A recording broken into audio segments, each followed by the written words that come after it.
me, everybody. We had the technical difficulties. We back on. Everybody is still there, hopefully listening. All right. So the question I asked before we rudely got disconnected by Verizon Fios for some reason. Um, you're okay. Let's get it out. See, this has messed up my mojo. I had everything going on right, and they just messed me up. All right. The talking, Miss Gabriella. What's your mindset on it? Why America can't get past racism? I think the number one reason why America can't get past racism is that people are afraid to discuss it. For some reason, it seems like about 50 years ago, people were comfortable with speaking about racism. People were openly racist. And for the most part, black people kind of stuck to themselves. And those who chose to be racist against black people would almost do so without any shame, or they wouldn't have any. I mean, even on TV they would say different things like, oh, look at that colored boy over there. They didn't seem to have an issue with it. But I think the reason why racism just won't die in America is that people kind of now, 50 years later, people kind of hush about it. Everything is kind of brushed under the rug. Like it's almost as if people are afraid to even discuss the issue of race, because whenever someone decides to bring it up in conversation, um, people decide to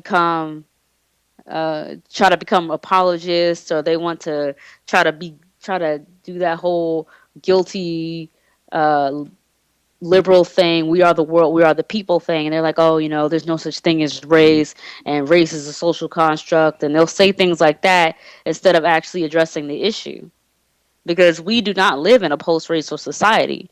What we live in is a society where people are just afraid to point out something that's right there in our faces.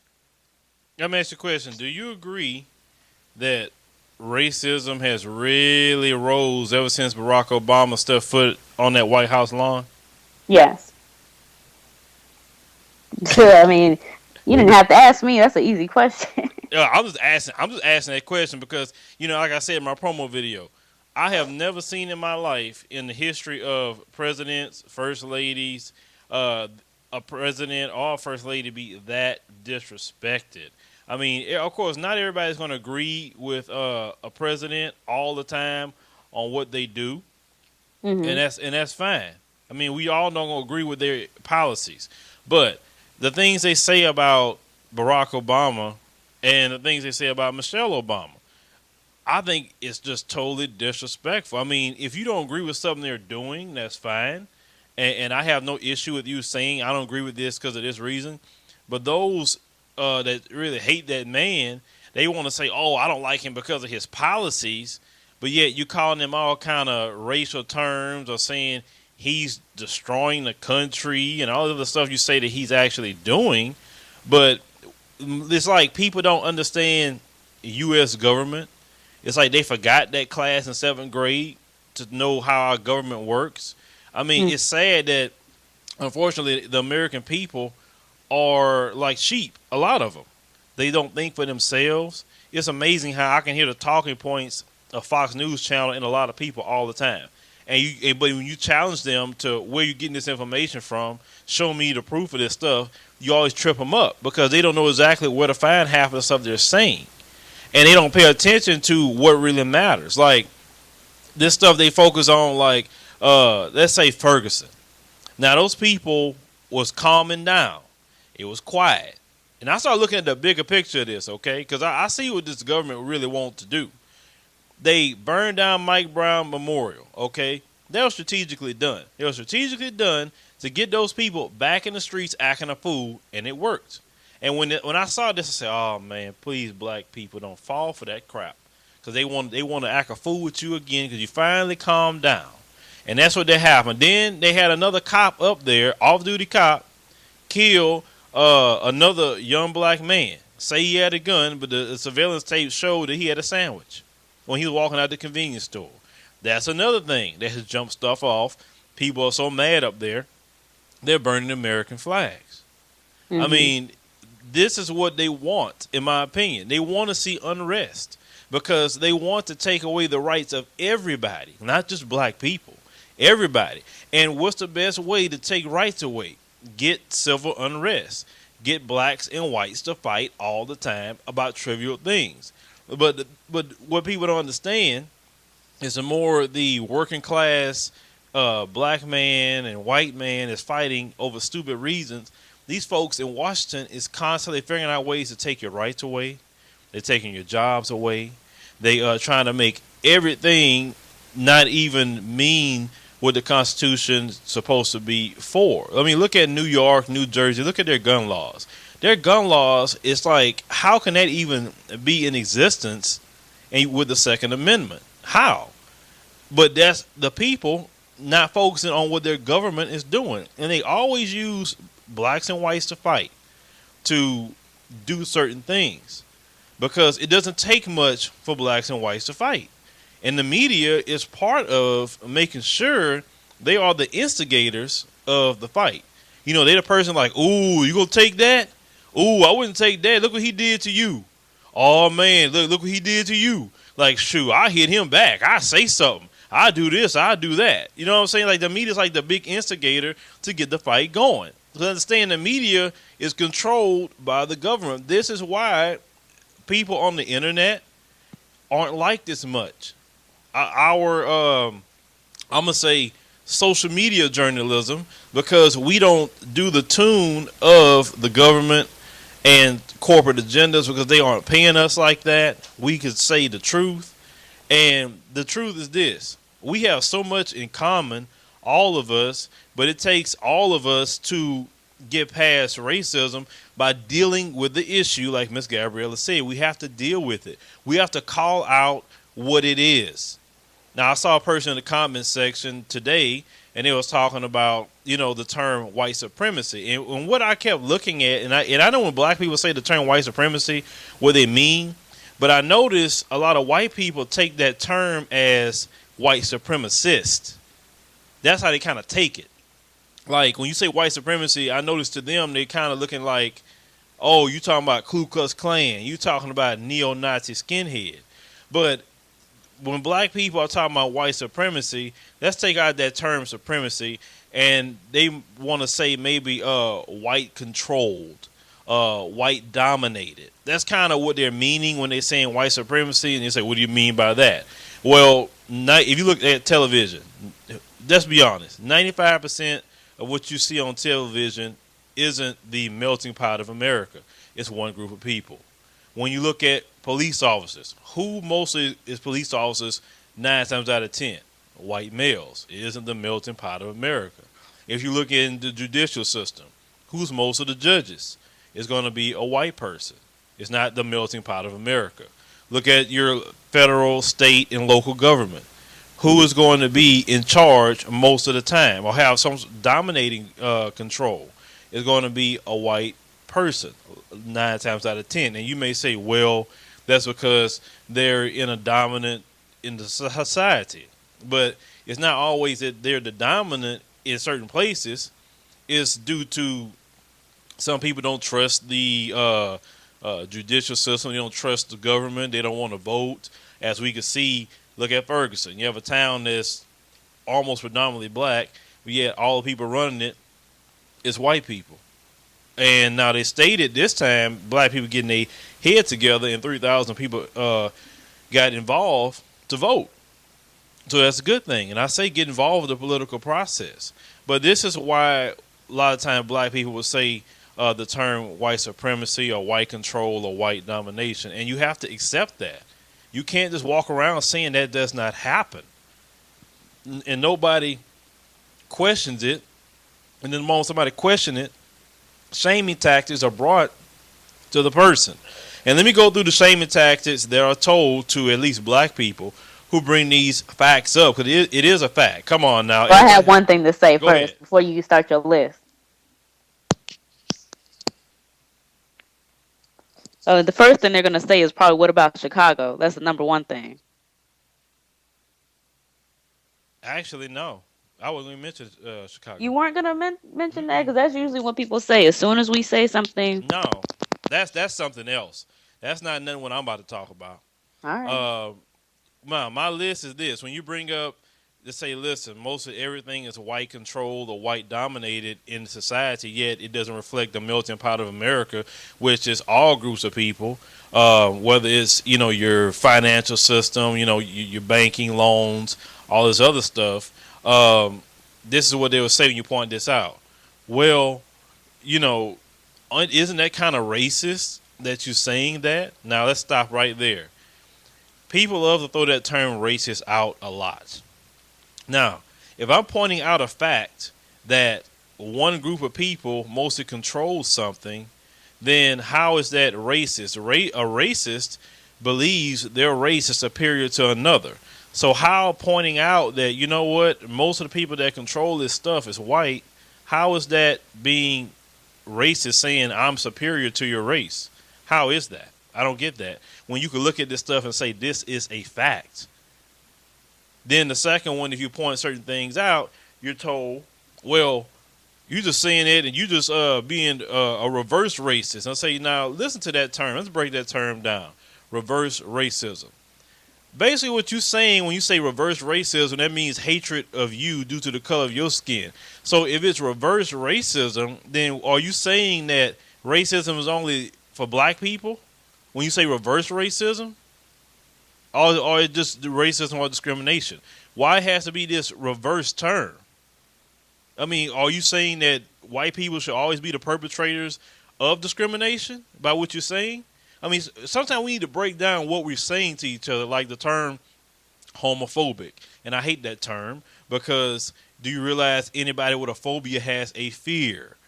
Like claustrophobia, the fear of enclosed spaces. So when a person get in a closet, they start getting afraid. They start, body temperature goes up. They sometimes have a heart attack and die because of that fear. When a person sees a gay person, they don't say, oh my God, let me grab my kids, they're gay. Nobody does that. But that's what that term means. That's why I can't stand about American society. We repeat a whole lot of things, but we don't really focus on the meaning. Now, back to the list we were talking about, then if a black person says about some things they're not liking due to discrimination, well, you know what? We need to move on and get our own stuff and to stay in our own little corner. And then they're told after that, well, we all one group of people. Why are you saying that?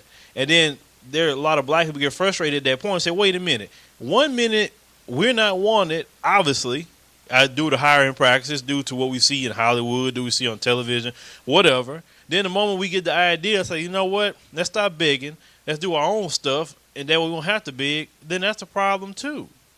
So it's like black people feel that, man, like which way do you want? But this all goes back to having equality, and some people just don't want equality because they like racism and they're comfortable with racism. Because when you deal with racism once and for all, it's going to expose certain people. And when I tell people my videos aren't for those that's going to just agree. A lot of times my videos draw a line in the sand. You're going to have to take a position with me. Now, one person got upset with me recently because I said be careful of neutral people. And they didn't like my explanation, and I explained that once again. I said I don't like neutral people. Not what I mean by neutral, like you're going to hear both sides and then make a decision. That's not what I call neutral. I mean, a person hear both sides would say, oh, well, I don't know. I'm just in the middle. I'm going to stay in the middle because a person don't take a position with me like either yay or nay, then at any moment that person could backstab you. So I'd rather you be against me 100% or for me 100% than you just be in that middle and I don't know where you stand on some things. But I'm going to start rambling on, guys, and let you guys in on your calls. So, like I said, we're going to focus on the topic. I don't need a 3-point sermon. Some people want to call with 3-point sermons. I'm not saying that. I want to know what you think about the topic. All calls are welcome. If you're disrespectful in any way, form, or fashion, we're going to cut you off. I don't do that here. We ain't got that kind of time. So I'm going to go ahead and go to the first call that's been sitting here the longest. Area code 734, you on the show. It's me. It's who? Okay, this is Mr. Graves. I was just making sure you was talking to me. I didn't know I was the next caller. How you doing there? How you doing? What's your name? Mr. Graves. Okay, how you doing? Yeah. No, all is well. I just got a few things. I do appreciate, you speak about the advice show and trying to give advice and encouragements on different topics and so forth. And I'm not calling the preacher sermon. You know what I'm saying? But I am going to speak truth. You Okay. know, you know. First thing I want to address is when you speak about proper, proper English and things of this nature. Okay. Because you a European don't mean the way you slur your words that this is a proper way of speaking. I think people have that misconstrued. It's the way you word things is what makes it proper, not the way you pronounce. Because you pronounce a word a certain way don't mean you speak more proper than the next man. So I feel that's a bigot remark. And then when you talk about racism, I've always believed of we being the human race despite ethnicity. I hear this, racism. These are bigots. That's a bigot. Anybody that discriminates against any group of people for whatever negative cause is a bigot. So that race thing, this is the human race. That's your ethnicity. That's what differentiates us as human beings, your ethnicity, And then, further, when you speak about racism and these things continuing to go on in America, as long as this system is permitted to go on, racism won't ever end. And that goes along with all other lawlessness. Whether it be armed robberies, murders, rapes, child molestations, these things are going to continue to go on in this wicked system. As long as this wicked system is permitted to go on, these people are going to continue to imitate the ruler of this system. And we have to, if anything, acknowledge that. We can sit here and have these discussions all day long. We walk around like blind man, wondering about, not knowing where to go. So I can give my opinion, you can give your opinion, but that won't change anything. My encouragement, what I give, is to help my fellows all over the world endure this madness to the conclusion, of the system of things. And it's sad, cases like John Crawford, with the Beaver Creek ordeal, the way they murdered that young black man. But yet in San Diego, just help you appreciate that this racism, this bigotry is going on around all over the world.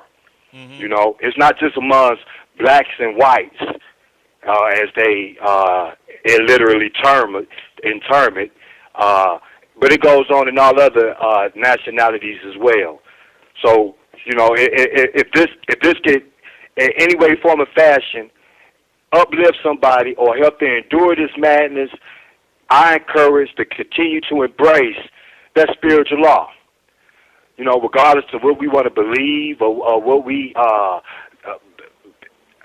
mislead ourselves in a thinking and operating. That's the bottom line. That's the whole thing in a nutshell. All we can do is continue to encourage one another, upbuild one another, as I said before, to the conclusion of this system of things. This racism is going to go on. It's been going on, our everyday life. We think of time past, millenniums and centuries that went by. This was just yesterday. Just 50 years ago, you had colors being hung, drinking out of dirty fountains. We couldn't even get books in the schools to properly educate the children. This has been going on. We're looking at now as 2014. Okay, but this was just Martin Luther King died when? In the 60s, 70s? This was just present. It hasn't changed. It's deep-seated. It's undercover, yeah, but it's still the same. It's still the same. No hangings now. No drinking out of dirty fountains or using filthy restrooms. But that deep-seated prejudice is still present, and it's present today. Well, and it's never going to end. You made a statement saying there's no hangings, and I've had officers that are black and white officers tell me about how a lot of the police are racist, and I'm telling this coming from black and white officers. I had a guy that quit, the police force due to his police chief wanting him to use brutality tactics, and a lot of the guys as racist was really using that against people of color. So that's another issue we have, and I said that a long time ago. I said they trade the Klan hoods for police badges because they can get away with it. For the police officers, yeah. Hmm. And it's like I don't think anybody when you acknowledge to a person they mistreatment, nobody wants to hear how they mistreated another. So it's like for instance the word that they made this against the law, using the word nigger. Okay, I wouldn't want to hear it neither if it was related to negativity. This is a word that they deprived on us. They labeled us as this. And now because it's a constant reminder of your mistreatments, you don't want to hear it. Oh, it's against the law to say this, that, and the other. But you started this. You did that. So I'm curious. it's on both ends. Two wrongs don't make a right. I said when it came against the law, say that word. I mean, it's not as frowned upon. And then the thing is about saying that word. As black people, we need to stop saying nigga every 5 minutes too.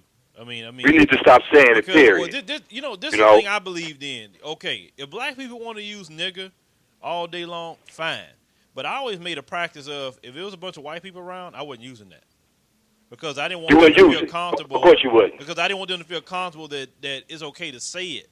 So I would never That's say right. it in front of what. Now if I'm in front of a bunch of black people, black dudes. We shooting the bull. They just how they talk. Well, fine, we chop it up that way. But I had enough sense always to not do that, especially like in a job setting or anywhere that isn't a bunch of us. Because if you saying it 24/7, nigga this and nigga that, then if they say it, how is it offensive when you saying it in front of them 24/7? Like it ain't exactly. Nothing. So I mean, on that debate, black people need to scale that back. Stop saying that so much. And when they put that word in mainstream music.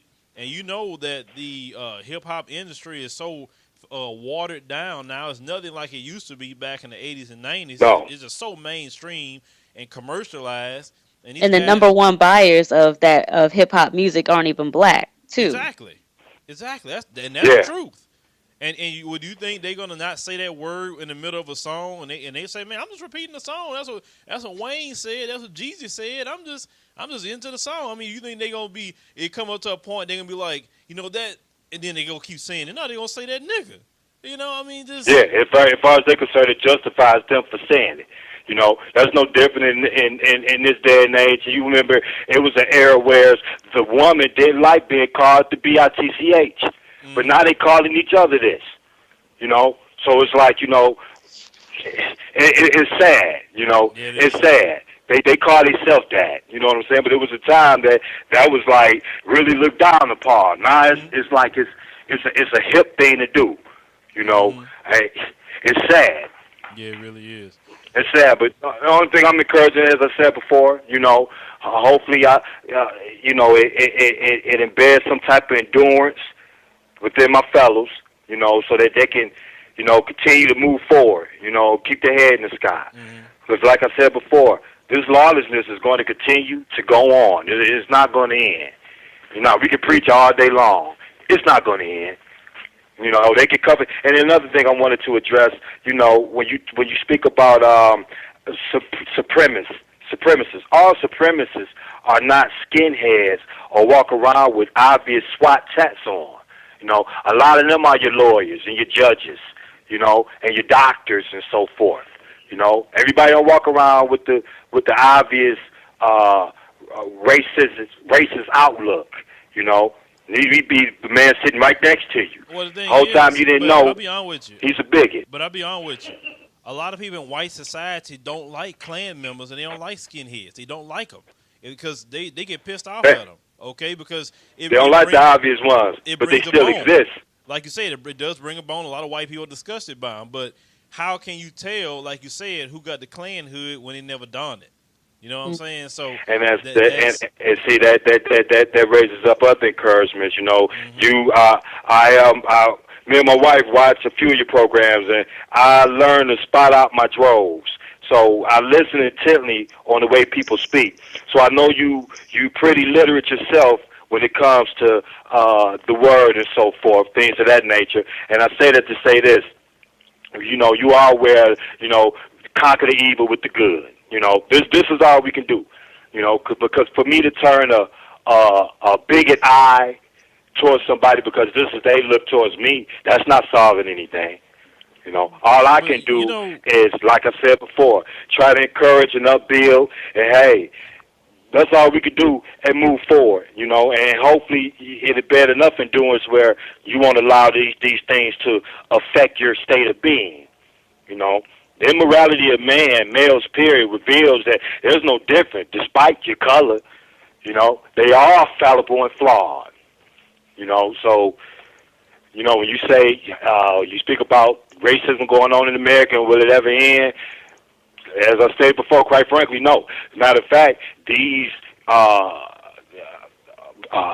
should I say the things that occurred in that era with the hangings and so forth, these bigots and the prejudices, okay, that was going on in America.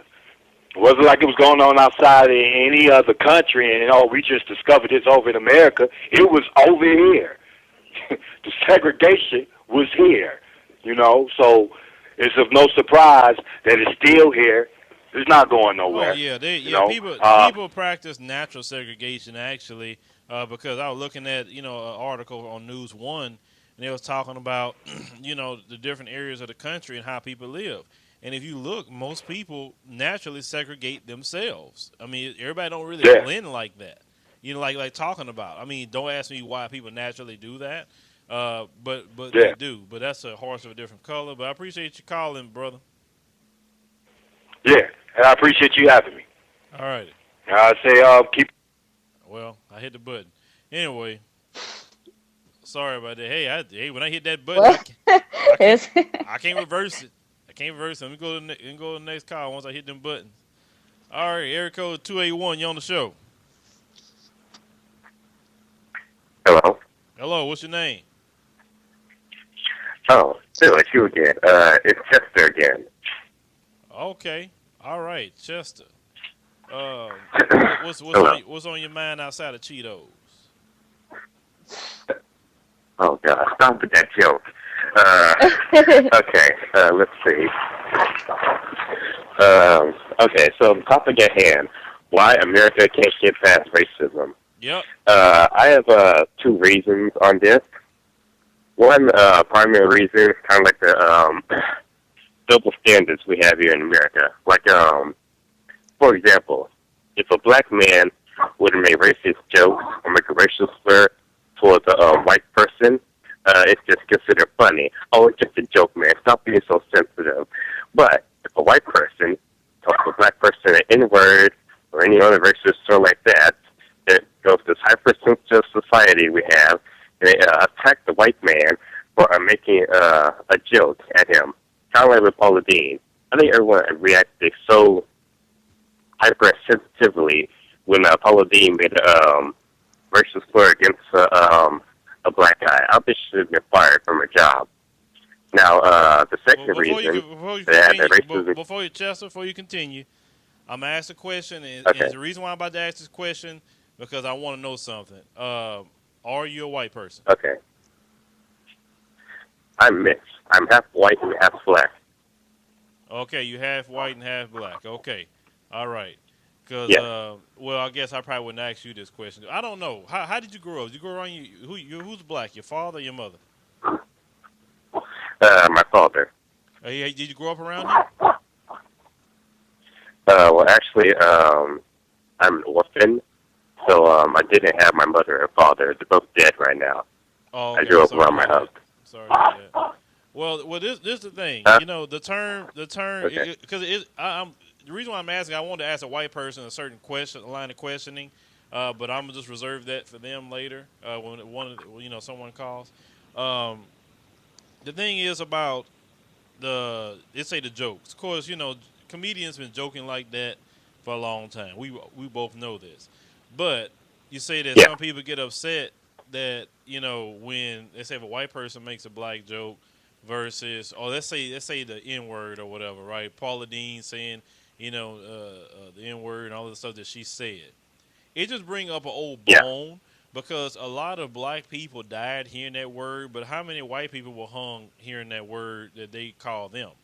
You know what I'm saying? So you can't really compare the two. You know what I'm saying? And then even the main term that they call white people, um, that came from really them talking about what the slave master does to the slave with that whip. So that's what that actually Bro. came from. Um, but the I'm gonna say the sting of the different words have totally different meaning. Of course, it's bad to use racial slurs toward anybody, and I don't really do that in my videos because I can communicate myself without doing that. And I try to focus more so on actions that people do instead of just saying, well, they colors the one that did it. But even though I will talk about, the way certain groups move in their mindset because I base it on just years and years of just watching and being analytical of people. But the deal with Paula Dean just crossed the line, and I think it was kind of stupid. Why in the world do you want a plantation style, what was it, birthday, whatever she wanted? Why? That's stupid.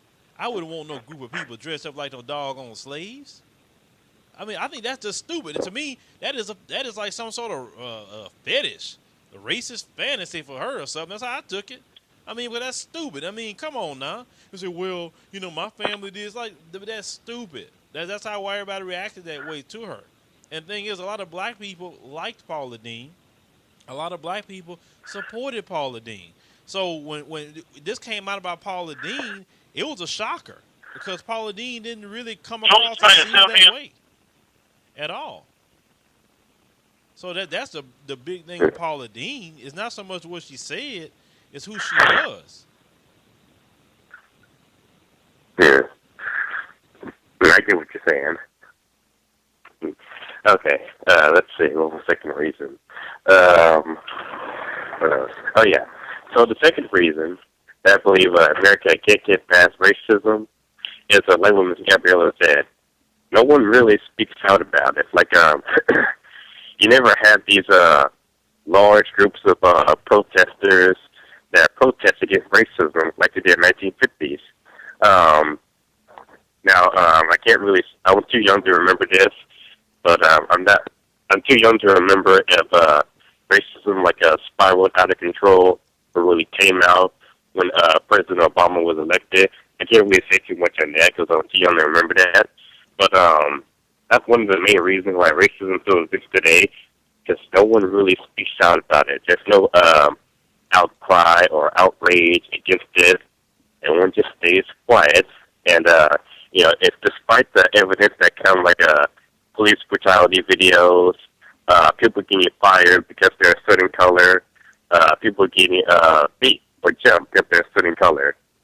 No one speaks out about that. There's really not that much outrage. I'm going to say it's very rare for someone to protest against racism in our time nowadays. But I mean, everybody nowadays has a cell phone or video camera. You pick everything on camera, including racism. But despite the evidence and all this stuff we have for it, no one really speaks out about it. We just stay quiet. But yeah, that's my second reason about it. Okay, well. So, okay. So that's your reasons, right? Nobody wants to speak up about it. Well, this is the thing. You speak up about it, and then you're, like said, you're going to be attacked. That's for sure. And because there's a lot of people that think racism is okay and racism is normal. And they feel very uncomfortable with everybody being together. They really do. So I think that's a big part of it, too. And then when you're teaching little children, like I said, I got, a little child, a 2-month-old. And if I was sit here and teach her every single day and said that white people are the devil, then how do you think she's going to grow up? Thinking white people are the devil. See, I don't want to cut. I don't mean to cut you off. Do what? I don't mean to cut you off, but you remember that video? It's been circulating around a lot, where the little black boy came into class and he had the flu for a while, and all his classmates, all the white kids came and gave him a hug, and they're like, "Oh, I don't remember his name. Daquan got a haircut, and they were all excited, and Yeah, little white girl came and hugged him, and she was just so excited to see yeah, him. It's sad that children don't see color. they Because I don't. remember, I remember when I was that young, I didn't really care. I had white friends. I mean, I still do, but back then, I didn't care. And it's only until you get older and you keep hearing your parents and you hear older people around you saying things like, "Oh, you shouldn't hang around the white people," or "You shouldn't hang around the black people. Black people steal." That's when you start getting those thoughts in your head and you Well, start segregating yourself. this is my thing. I don't think so much what people tell you is what you see. And the first time I mean, you probably remember the very first time you ever noticed as a child you were being treated different than other children, and you really noticed that, or noticed the teacher had an attitude with you or attitude with the black students, but didn't have attitude with the white students, treated them so nice. And when you finally start realizing that as a child, it's like, wait a minute, why she treat me or he treat me this way? But he's so nice to them. He give me a hard time. He, do this to me, but yet them, he don't give them, That's usually the first time when kids notice it. And then when a kid bring it to their parents' attention, they'll say, "Oh well, let me tell you about this," and then that's when that conversation really gets started. And I've had white people even come on my show and say that they were told to stay away from black people, or especially a lot of white women say they're told to stay away from black men because they're gonna rape you and all this other crap. And it's kind of funny when I hear that though, because I'm like, really? I said, you think? I mean, stop sitting up here and flattering yourself like that to think a black man want to touch you. You know what I'm saying? I mean, we got a lot of problems going on and trying to rape a chick. I mean, brothers, that's one thing I can say about brothers. We don't have a hard time getting chicks except the ones that don't know how to talk to women. So I never understood that one. But I'm not saying black dudes don't rape now. Don't get me wrong. Some of them do. They are some raping dudes. There's a lot of black women being raped in the hood, and they afraid to report it. So it does go on. But with Chester, I definitely appreciate your calling. I gotta move on to other calls because a lot of people don't want to talk.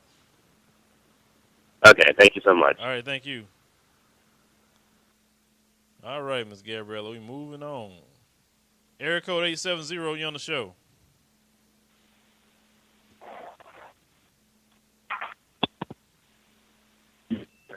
Area code 870, you on the show.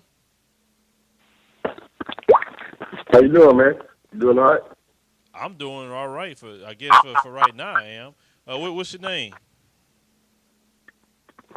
Yeah, my name is Terrence Garrett. I'm from Arkansas, and it's really a privilege, man, to be able to call and talk to you, man. Okay, what's on your mind, my brother? All right. Well, first off, what I want to say is I'm 25 years old, and the world I grew up in, I grew up kind of like the previous caller said, and Miss Gabrielle said, with the boy coming to class and nobody knowing race. That's kind of how I grew up, man. I can remember when I was in kindergarten, the very first friend I made was white. Mm-hmm. Now, I mean, people might say, hey, the very first friend you make in school should be black or white or whatever. You know what I mean? Mm-hmm. It was a white guy. You know what I mean? And just growing up and doing everything I did. I played football and everything with these guys and everything. And hey, I'm black. I can't escape that, man. I got the black thing with me and everything like that is, hey, I can't escape that, and I don't frown upon it. I love it. But the thing about it is that we can't just differentiate the two. I think the problem about racism and everything is that, hey, this is a black thing. Hey, this is a white thing. You know what I mean? I don't know how we can get past that, but I mean, it's crazy. So, hey, can I ask you a question? Like, what did you see as a black man? Like, what is a black man? What is a black person? What is a black race? Oh, we kind of touched on that last week when we did did the show about the speaking proper. We talked about that, and the thing is, all that goes back to stereotype. Black person supposed to be this way due to stereotype. A white person supposed to be this way. Hispanic person, Asian person, Arab person. Everybody's supposed to be a certain way due to stereotypes. And my thing is, who in the hell is making up these rules to say who is who? Hey, ain't it crazy? Yeah, I Ain't mean, that I want crazy? to know who's the almighty rule It's maker. crazy. So I can talk to him. You, Yeah, it's crazy, man. And I just want to say, man, before I get back on the tech topic, because I got another point to make. But me being 25, like I said, I seem like I done said it over and over. But I think that you've kind of gave off that you're in the area of 20. You like 34, 35. I'm My 35. my older brother, he's 35. the same age as you are. Okay. And so, I kind of look up to you as like like an older brother, because I can look at him and the situations he went through, and I can understand and tell that that's what you went through, in your life, just because of the time, the 90s, growing up and all of that. Mm-hmm. So, I look up to you as an older brother, and I kind of encourage my younger brothers, man, if you're listening, to kind to call into things like this, man, and let's talk. What I mean? We got to fix some stuff, man. There's a lot of things, and I'd like your platform. All right, so, before I get off here, man, I just want to say the last thing about it is about racism and things. I think that, us as a black people, man, we got to fix ourselves first, man. Do you agree with that? Oh yeah, black people need. It's a lot of things black people need to do, but when I brought up in the beginning of the show that when black people start speaking that way, and I've noticed this every time. So what, black people, we need to focus on our own businesses. We need to, do this. We need to do that. Then you do have, some white people will come in and say, well, why y'all want to do that? And why can't we all be together and all this other stuff? I'll say, well, wait a minute. I never hear that same language when it's just a bunch of white people doing something. I never hear them say, wait a minute. Why the black people isn't there? Why can't the black people be here and we all do it together as one group? I never hear that until blacks say, okay, you know what, forget this.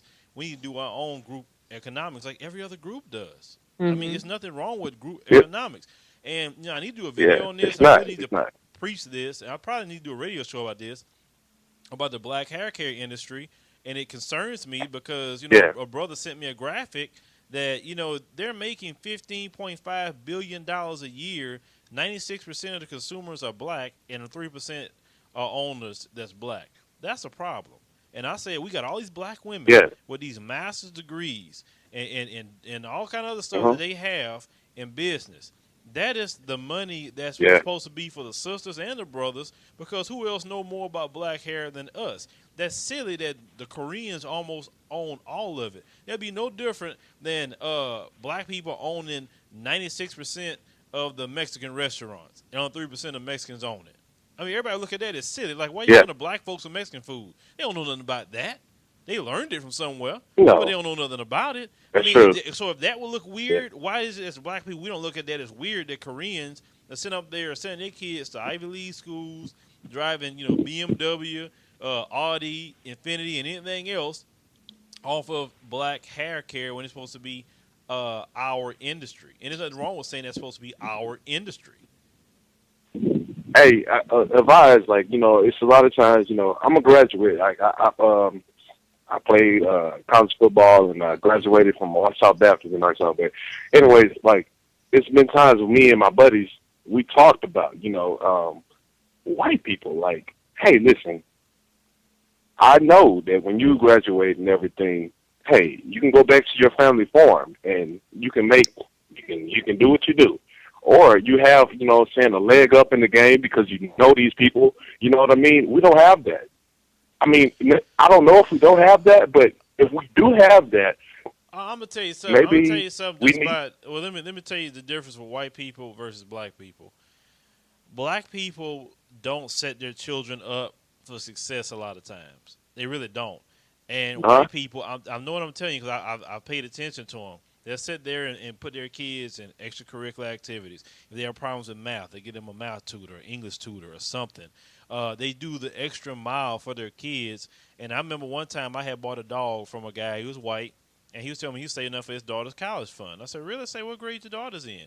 He said, oh, she's in the 8th grade, but I'm selling these dogs just to put up in her, fund. So this man is setting his daughter up for college early. As black people, we just you we graduated. can't fault them for that, right?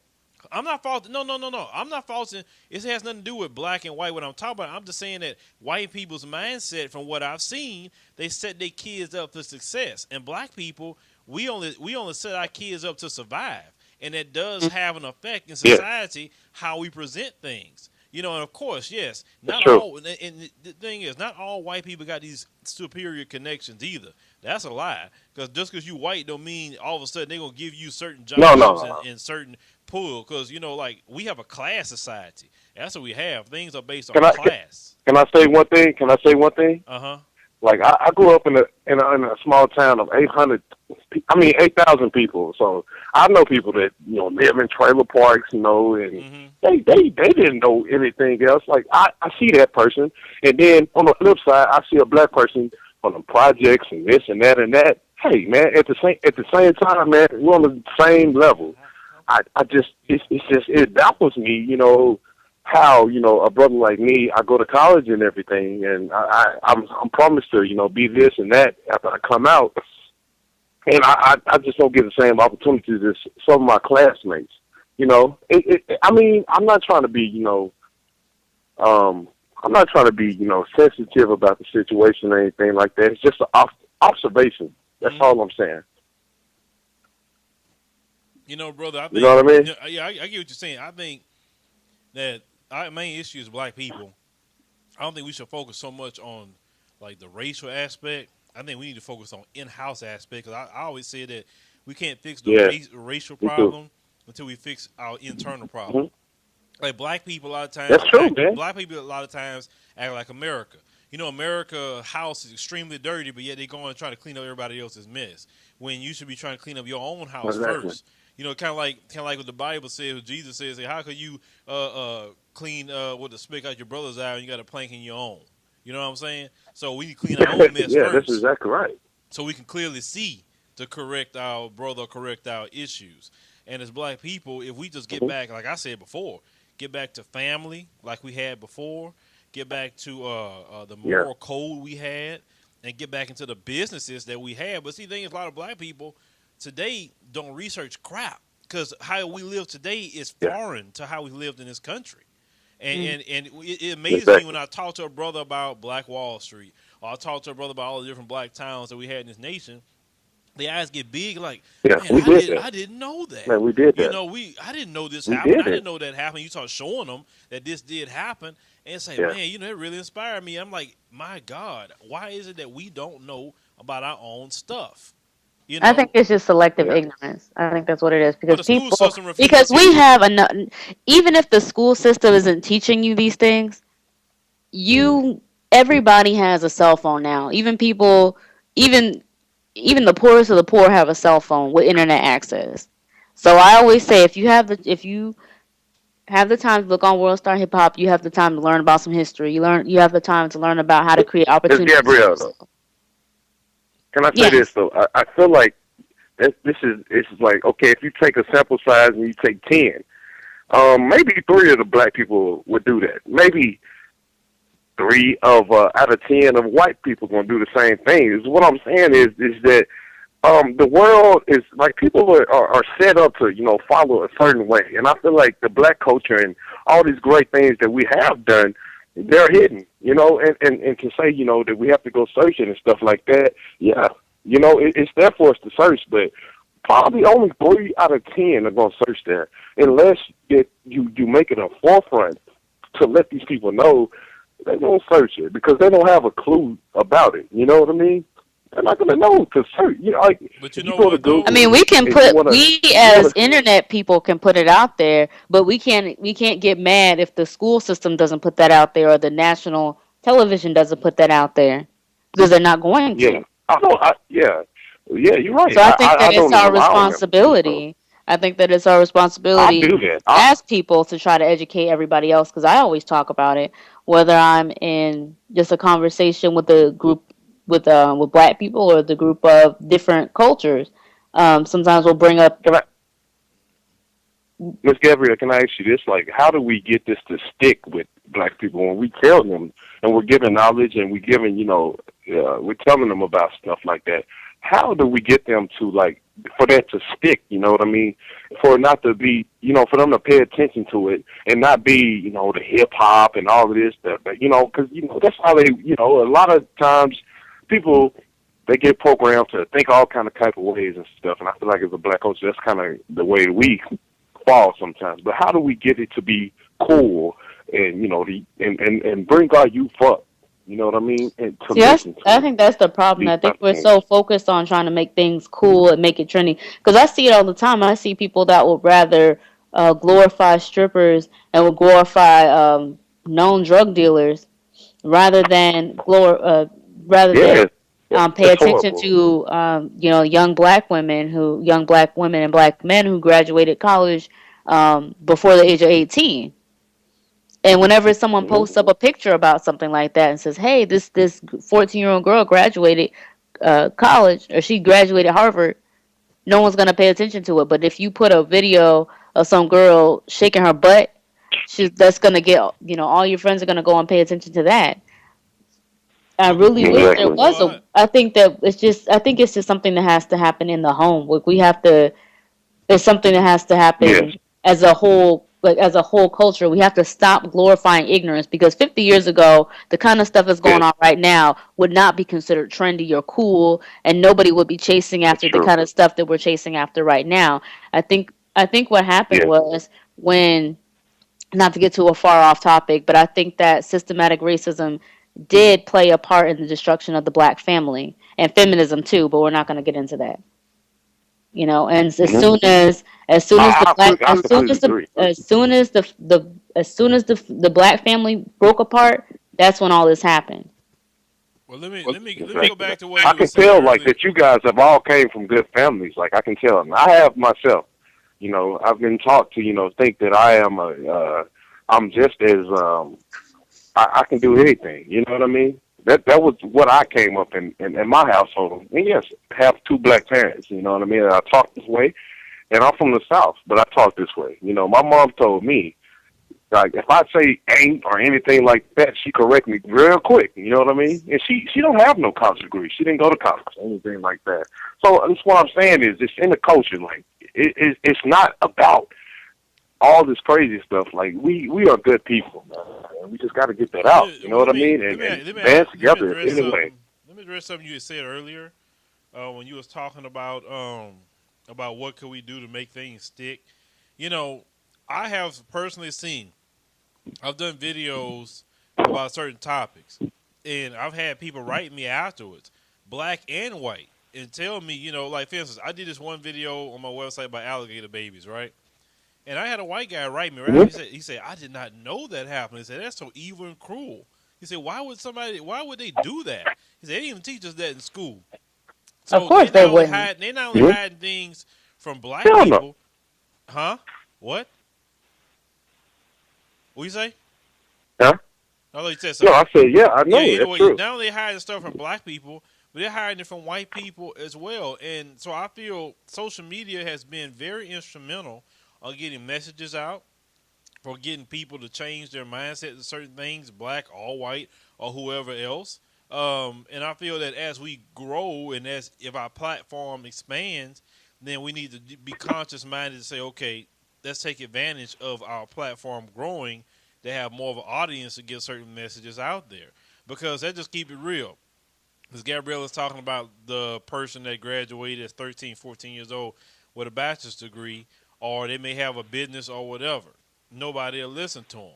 But if that Yeah. same person had some sort of platform, or they got big as Lil Wayne, and all of a sudden start saying certain things, Yeah. more people listen. Because I said this in a video, and I'm gonna keep 100% real. Everybody like people who show some form of success, or they just Mm-hmm. do. I don't care what you say. It don't matter about nothing about race. That's just the way American society is. I can't say American society. Most people in the world, they're going to listen to a person that has more of a following or more In the making. famous than Yeah. your average everyday blue collar worker who don't have that. So this is what I'm saying. We need to Exactly. try to be a little responsible. Like myself, I see, like I say, our platform is growing. So I'm just sticking to basics. My basics was how I started. and I'm gonna talk about these issues that go on in the black community at times because we have to. Because I don't really see a lot of people doing that in the media. So that's why I want to focus more on that sometime. Because I grew up with BET News. I was thinking about that the other day. I remember when that sister Jackie Yeah, Reed used to come on there. Now BET yeah, isn't even owned by no one black. It's owned by Viacom, which Viacom owns it's MTV, crazy. VH1. I think Bob Johnson did a But horrible disservice by selling see, the BET. thing, He should the have. thing that we talking Well, about though, well, hold we on. can, He we should the have. whole topic. Well, hold on a second. He should have sold BET to Oprah or somebody like that. See, that's the difference with two. You're talking about black and white people. Like a lot of times, white families hold a legacy. And what I mean by that is they start a successful Yeah, business and it stays in the family. They don't start as like when Sam hmm Walton created Walmart. He didn't go sell it to a Japanese business developer. No, he kept it in the Walton family. Blacks, we get something. The first thing we do is go sell it. Like I was disappointed when Dre did the Beats deal because if Apple wanted that yeah, much I money, understand. wanted to give you that much money for it, I wouldn't have sold. I say, oh no, it's worth something. Yeah. No, keep that. You know what I'm saying? Keep that, my brother. You know what I'm saying? Like I understand what you're saying. Keep that, bro. Keep that. You know what I'm saying? And make that a lane for you to, you know what I'm saying, give to everybody else under you that's of the same, culture and everything. And I understand it. And let me just say this before I get off. 'Cause I know I didn't take a lot of time. Um, One thing that troubles me, and I know that you as a brother, you probably feel the same way, maybe, but when I go to the gas station and it's 2 o'clock in the morning, man, I have to have a mug on my face because why is it that any black dude that comes in a store, I gotta feel like he might rob me, he might steal me. I live in Little Rock right now, so stuff happens out here. You know what I'm saying? I gotta be on my P's and Q's. But why do I have to fear my brother? You know what I mean? That's the thing that we have to get over with. You know what I'm saying? If there's any kind of way that we could talk to these brothers that feel like they don't have nothing, and they do these type of things, and we could get them on the same page as us, then we'll be a better, what I'm saying, race. That's what we got to do, man. All right. Well, all right, brother. I appreciate your call because you get to other callers, and it was good talking to you. All right, man. All righty. Ms. Gabriella, I'm gonna ask you. Got anything to say before we move on? I think it's sad that our own people feel. Because I'm not the only. I mean, I'm actually afraid, sad to admit that sometimes I feel the same way. But it's not just black people. But sometimes when you see a group of brothers dressed like thugs, sometimes we do get a little intimidated. And it's sad that we allow those stereotypes to actually affect us as black people. To think that our own people are actually going to hurt us. Well, you want to keep it real. You probably get hurt a lot faster from somebody within our group than you would another group. Well, statistically, yeah. Yeah, I mean, but statistically, every group is going to get hurt a lot faster from their own than they would another group. That's just statistics, but we. But I guess that's not our business, right? Anyway, Eric Code 404, you on the show. Hello? Hello, what's your name? Hello? Hello, what's your name? Am I on? What is it? This is Kel. Okay, what's on your mind? My thoughts on the topic, why America can't get past racism. And I got a little page to keep me on topic, but here goes. My thoughts is there's always going to be a need to blame one or more particular groups for continuous existing problems, whether economic or otherwise. And in my opinion, due to constant perpetuation of misinformation, for instance, anytime you have a financial hardship among the society, people start picking and choosing what they want to focus on that they think is causing certain problems at hand. A clear example of that is the whole government assistance debate, because for whatever reason, African Americans are quickly associated to be the group that's more dependent on that, which is, by the way, just not true. And Depending I on myself what? have never said to Depending myself, on "Hey, what? He was saying huh? government benefits or whatever. We're more dependent on welfare, which is not true. Yeah, Actually, we number that's two. what they're We're saying, not even number though one. that's not true at all.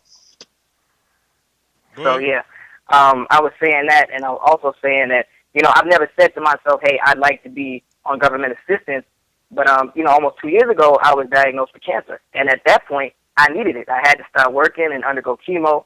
So when people say, oh, let's cut out these programs and get the blacks off or Hispanics off or whatever, I mean, you got to realize these programs are giving to those in need. I mean, as well as those who are not actually in need.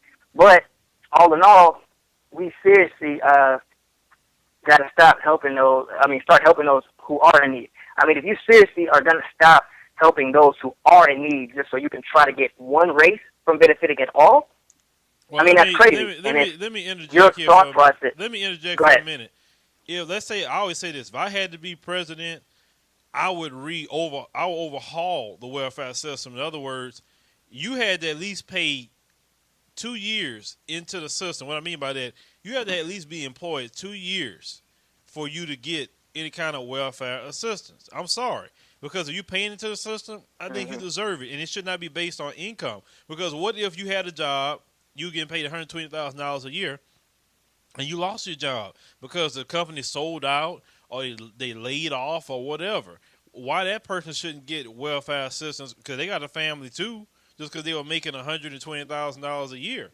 For example. So if you're a working class person like yourself, excuse me, then Yeah.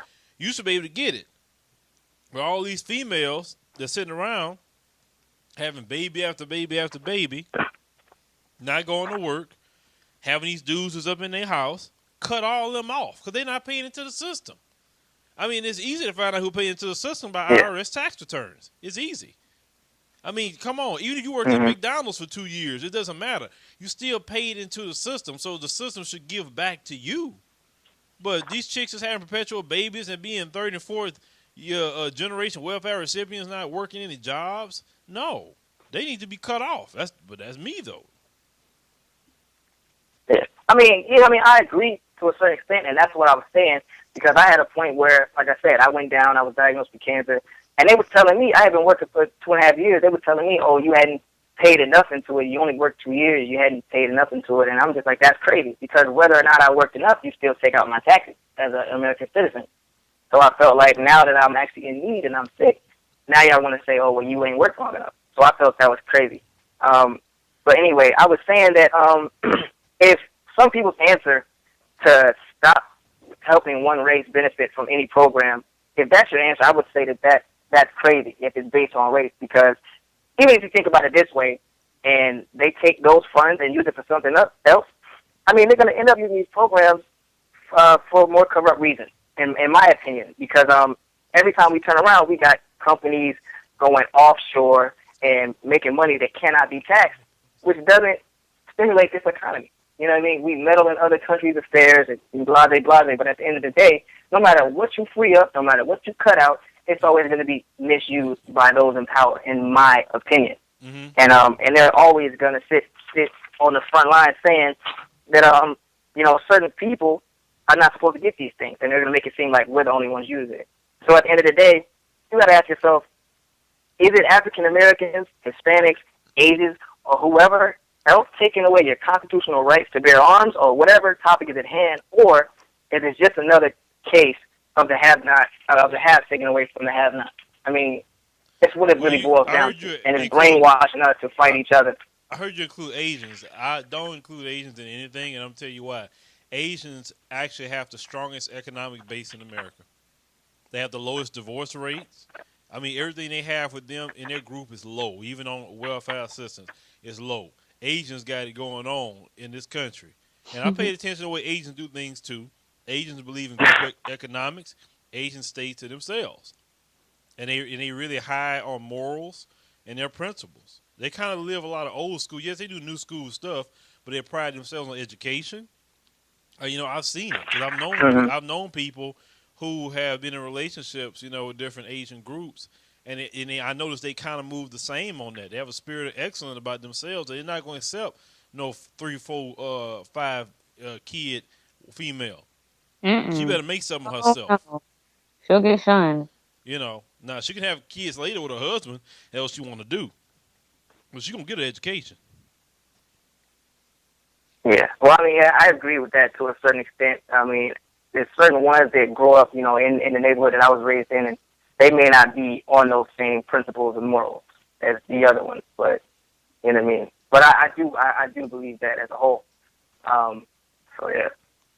Another thing that you brought up earlier that I wanted to speak on, I think it was Miss Gabriella who stated that society as a whole, or TV or media, can't be held responsible for what is or isn't learned in school. And to a certain extent, I would agree with that. But on another extent, I would say that you can, in the sense that most people are going to go around believing what they hear and what is portrayed in the media. And I know most people are going to be like, well, you're supposed to do your own research. And yeah, I understand that. But when it gets to the point where you have people believing the most idiotic things, like I don't know if you guys have heard of Snooki. She was on TV saying, oh, well, the sea is salty because of whale sperm.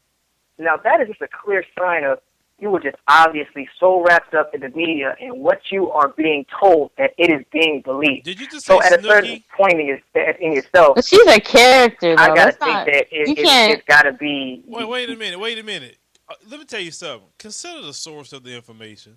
It's Snooki of all people. Come on now. I wouldn't sit up there and See, listen to I Snooki for understand. This is an anything. example. I understand what you're I saying. know you It's give an me an example, example, but though. I'm just telling It shows you what people will it's believe people at like any given Snooki time.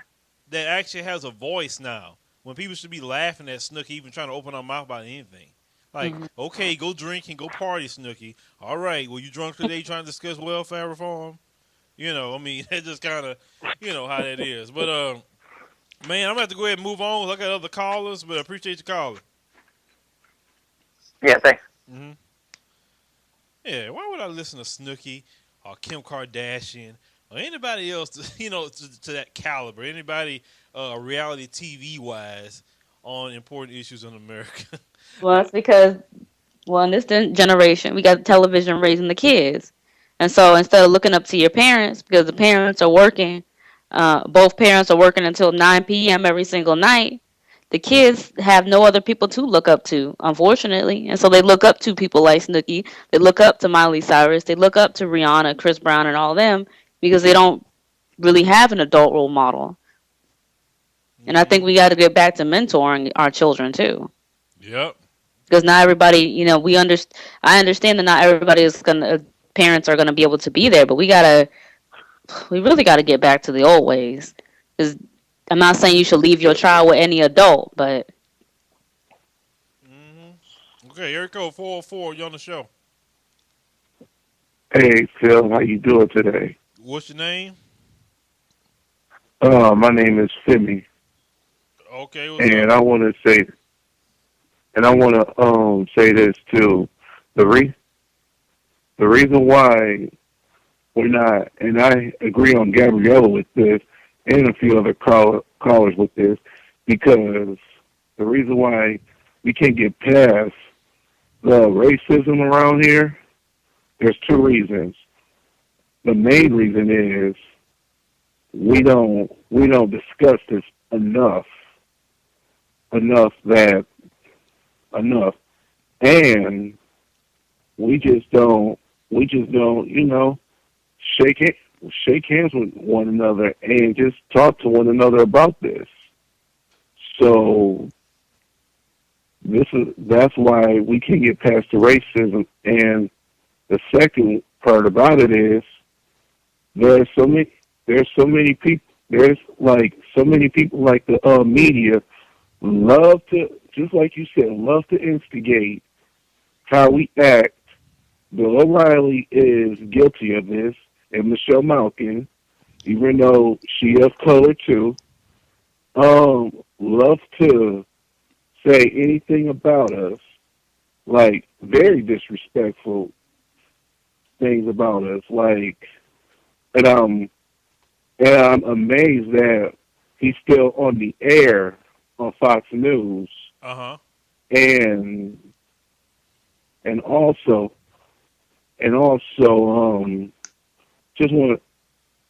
just want to say this about Bottom too. That and that's say much about Fox News too for letting him on the air for that long. You talking about O'Reilly? Um, both O'Reilly and Michelle Malkin. Well, the owner, that Basically dude that all the owns Fox News, not gonna fire basically them all the because okay, O'Reilly bring them ratings, and that dude at Fox News channel and own it, yes, he can care less about what people think on their opinions. Obviously, now any other corporation probably would have let him yes, go by now, but no, he don't care. They can say what they want. yeah, yeah. Imagine. So let me tell you this too. And also, just like I said, it's always the media. It's always the media who instigate this stuff, who tell this stuff about all of us being thugs, criminals, and does it look like I'm a thug? I'm going to school for my associate's degree for graphic design, for video game graphic design. Does it ain't got a part time job? Does it sound like I'm a thug? I don't know what No. a thug's supposed to sound like, really. And I don't like to assume anything these days because some of the biggest yes, thugs wear suits in Washington. So yeah, yeah, about that too. It's like I'm not even like I've been raised by a good family. I don't even thug like I don't even thug. I don't even know what, and I don't even hang out with thugs. Like I don't even hang out with thugs. You know, and that's what people always do, and that's what people like that always do. Did you ever heard of the on the YouTube channel this guy saying what's next, what's next, what's next, just screaming his head off for nothing? You heard about him? no, Oh, yeah. He's another one too who was like if someone just like you said before, if some white people who hate us, some white supremacists who literally hate us, just say it. Just say, you know what? I'm not comfortable around you, and I don't like you. So that's just say it in my face, so I can respect you a little bit more. I won't like you, but I'll respect you a little bit more. That's all. So that's the main reason why, because none of us discuss this. We always want to sweep it under the rug all the time. okay. Well, listen, thank you for calling and leaving your thoughts. We'll move on to the next caller. Yeah. Okay. All right, Miss Gabrielle. He said that we don't discuss it enough, but we do discuss it. I notice everybody get up all in their feelings. That's the main issue that I have with it. Well, But that's what I said. Because I said that earlier. Because as soon as I start talking about race or some type of issue in our society, especially when I'm not amongst black people, when I'm amongst a mixed crowd, or if there's at least one white person in the group, somebody will get offended and then start becoming the white apologist or the bleeding heart liberal and be like, oh, we are the world, we are the people. Let's stop talking about race. And they get all sensitive. And I say, no, we need to discuss this. The reason why nothing is changing is because we keep sweeping it under the rug. You can't sit there and put a band-aid on a broken leg and expect it to heal. real You know, talk. That's real talk right there, Miss Gabrielle. You're right about that one. Okay, area code 415. You on the show? Hey, Phil, how you doing? This is Keith. Keith, how you doing, brother? Hey, man, I can't call it. Can't call it. Just enjoying all this beautiful weather and getting ready to watch some Monday Night Football. Well, other than that, I just want to kind of, spit a few words to you and Miss Gabriella. How are you doing, Miss Gabriella? I'm doing fine, thank you. That's good. That's good. I think, Phil, myself personally, I think we as black people are uncomfortable speaking on issues of racism. And I think it's because a lot of us have grown kind of comfortable with, how we're living as far as our settings until something tragic happens, such as, these shootings involving the police. And then people want to kind of, um, step out and speak on it. But I think a lot of black folks and folks in my circle are just comfortable with where they're at and uh, don't want to ruffle any feathers and don't want to, and like Miss Gabriella said, make anybody feel uncomfortable. And it's not about making anybody feel uncomfortable. It's about us getting back to where we were as far as getting our family values, getting our kids attuned to what's how to basically survive in this world, but also have a love for themselves and have a understand who they are as black young black men and women in America, because we do have a history, and that history should be known. And you're definitely not going to get it from the public school systems. A lot of that stuff is tainted. It's used to brainwash us and also white America, because they don't know the truth about things that have gone on with us. I post a lot of stuff on my page as well, a lot of positive things in regards to what we do as African Americans. And I do get some positive feedback, but you're right. A lot of us try to glorify these celebrities who really can care less about what happens to me or you or your children. So I think we need to get back on the right page. Get back on. You mentioned the celebrities. Well, they're in a position where they can't talk, because if they start talking too much, Right. all the money they make ain't gonna go away. The only time you could talk is But when you really own your own stuff, and they can't take your money away from you. Right. But you know what, Phil? And that's a sad thing, because you know what? Jews can talk about the Holocaust and their issues, and nothing gets taken away from them. But why do our folks who have power have to put a muzzle on their mouth and not speak on Because things a lot of them that don't are really have related to power, our? like you're talking about. You say the Jews own the media. The Jews own a lot of stuff here in America. Oh yeah. You know what I'm saying? Oh, Now I know versus that. these I know black that. celebrities. Oh yeah, These definitely. black celebrities, yeah, they got money, a lot of them, but it's not because of ownership of anything. Exactly. Exactly. And it's just like for example, Dave Chappelle. He stood up against them and pretty much walked away. But the media would have you believe that he was wigging out on drugs, and he came out and spoke about why he did what he did. And you're right. It's a hard game, man. You gotta either you eat crow and continue making your money, or you suffer the wrath. And it's just a hard line to cross, man. It is really hard, and I wouldn't want to be in that position. I hear you. But shoot, Keith, man, I appreciate you calling my brother. I got a lot of these calls sitting on the line. I want to try to get everybody. Oh, brother, you go ahead and handle your business, man. I'm gonna go watch this game. You guys take it easy and have a good night, man. All right, man. You too. All right.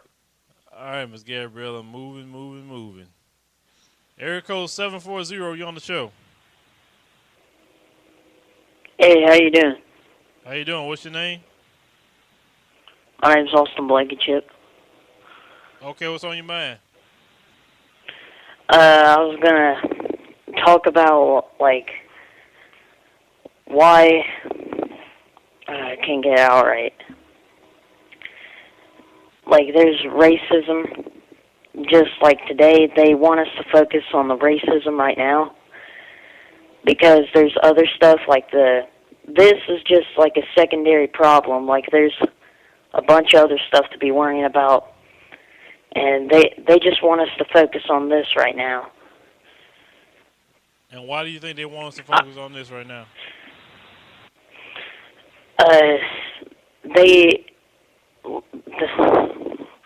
I can't get it out right now. I'm sorry. Okay, what's wrong? You sick back there? You crying? What's going on? I see you sniffing a lot. I can't really get it out right now. I can't If you type to me, I'd probably get out better because I can't really think of the words right now. Okay, well, I'm sorry. you said that it wants to focus on other things, and they want to, and so I'm trying to figure out what the other things they want us to focus on. Yeah, there's like really big things going on right now, and they just want us to focus on this. I had a reason, I just forgot it. Like right whenever it comes on the spot, I forget it. Okay. This happens to me a lot. Okay. Well, all I say, if you can't get your thoughts together, I'm gonna have to move on, buddy. 'Cause I got a lot of calls. All right. All right. Thank you. All right. Let's go to the next caller, Ms. Gabriella. Area code 912. You on the show? Well, I'm sorry. Yeah. Hey, how you doing, bro? How you doing? What's your name? Hey, how you doing, bro? It's Mr. Superboy. Oh, what's going on, Mr. man? Superboy. What's going on? Not much, man. You gotta excuse me. I'm fighting this cold, but I've been listening to some of the calls, man. And I'm gonna tell you what the problem is. I think age has a lot to do with racism. You have a group of young brothers and sisters that have been conditioned not to talk about it and think that we live in a kumbaya world. Mm-hmm. And when racism smacks them in the face, they don't know how to deal with it. We're in our 30s. We're in our mid to late 30s. So we've had our different experiences. Like you said earlier, your co said, when we were little kids, we experienced it. And we just didn't experience it once or twice. We experienced it on a constant basis. And our parents and grandparents and aunts and uncles and some of our teachers who were black told us straight up what was going on. Mm-hmm. These kids have been raised by ignorance, by this we should overcome mentality. When we talk about racism, the first thing we do is we turn back on what the black community issues are. All communities have issues. We know we have issues within our community. But if we're going to talk about racism, we need to stick to the subject at hand. Racism affects us in every facet of our life, whether it be media, politics, religion, sex, even cartoons promote racism. I was watching, actually, I'm going to post a video when I get a chance. It was talking about Tom and Jerry being racist. And if you remember the old Tom and Jerry cartoons before they edited them? They had the mammy on there, and you knew she was the mammy. Yeah. As a little kid, you knew those cartoons. You knew it was wrong. Back in the day. I do remember that because they were putting them on the old reruns when I was a kid, and I didn't understand why the black woman looked that way. I was a kid. To later, I got older. I said, wait a minute. They had a black woman kind of looking like blackface, a loud, overweight mammy, talking on that, Thomas, come here, Thomas, like that, talking about the cat. And I'm like, well, and she had on that old Aunt Jemima slave look. And, you didn't know exactly what it was back in that time period as a kid. But you're like, man, they were straight up in your face with that crowd. You didn't even notice it.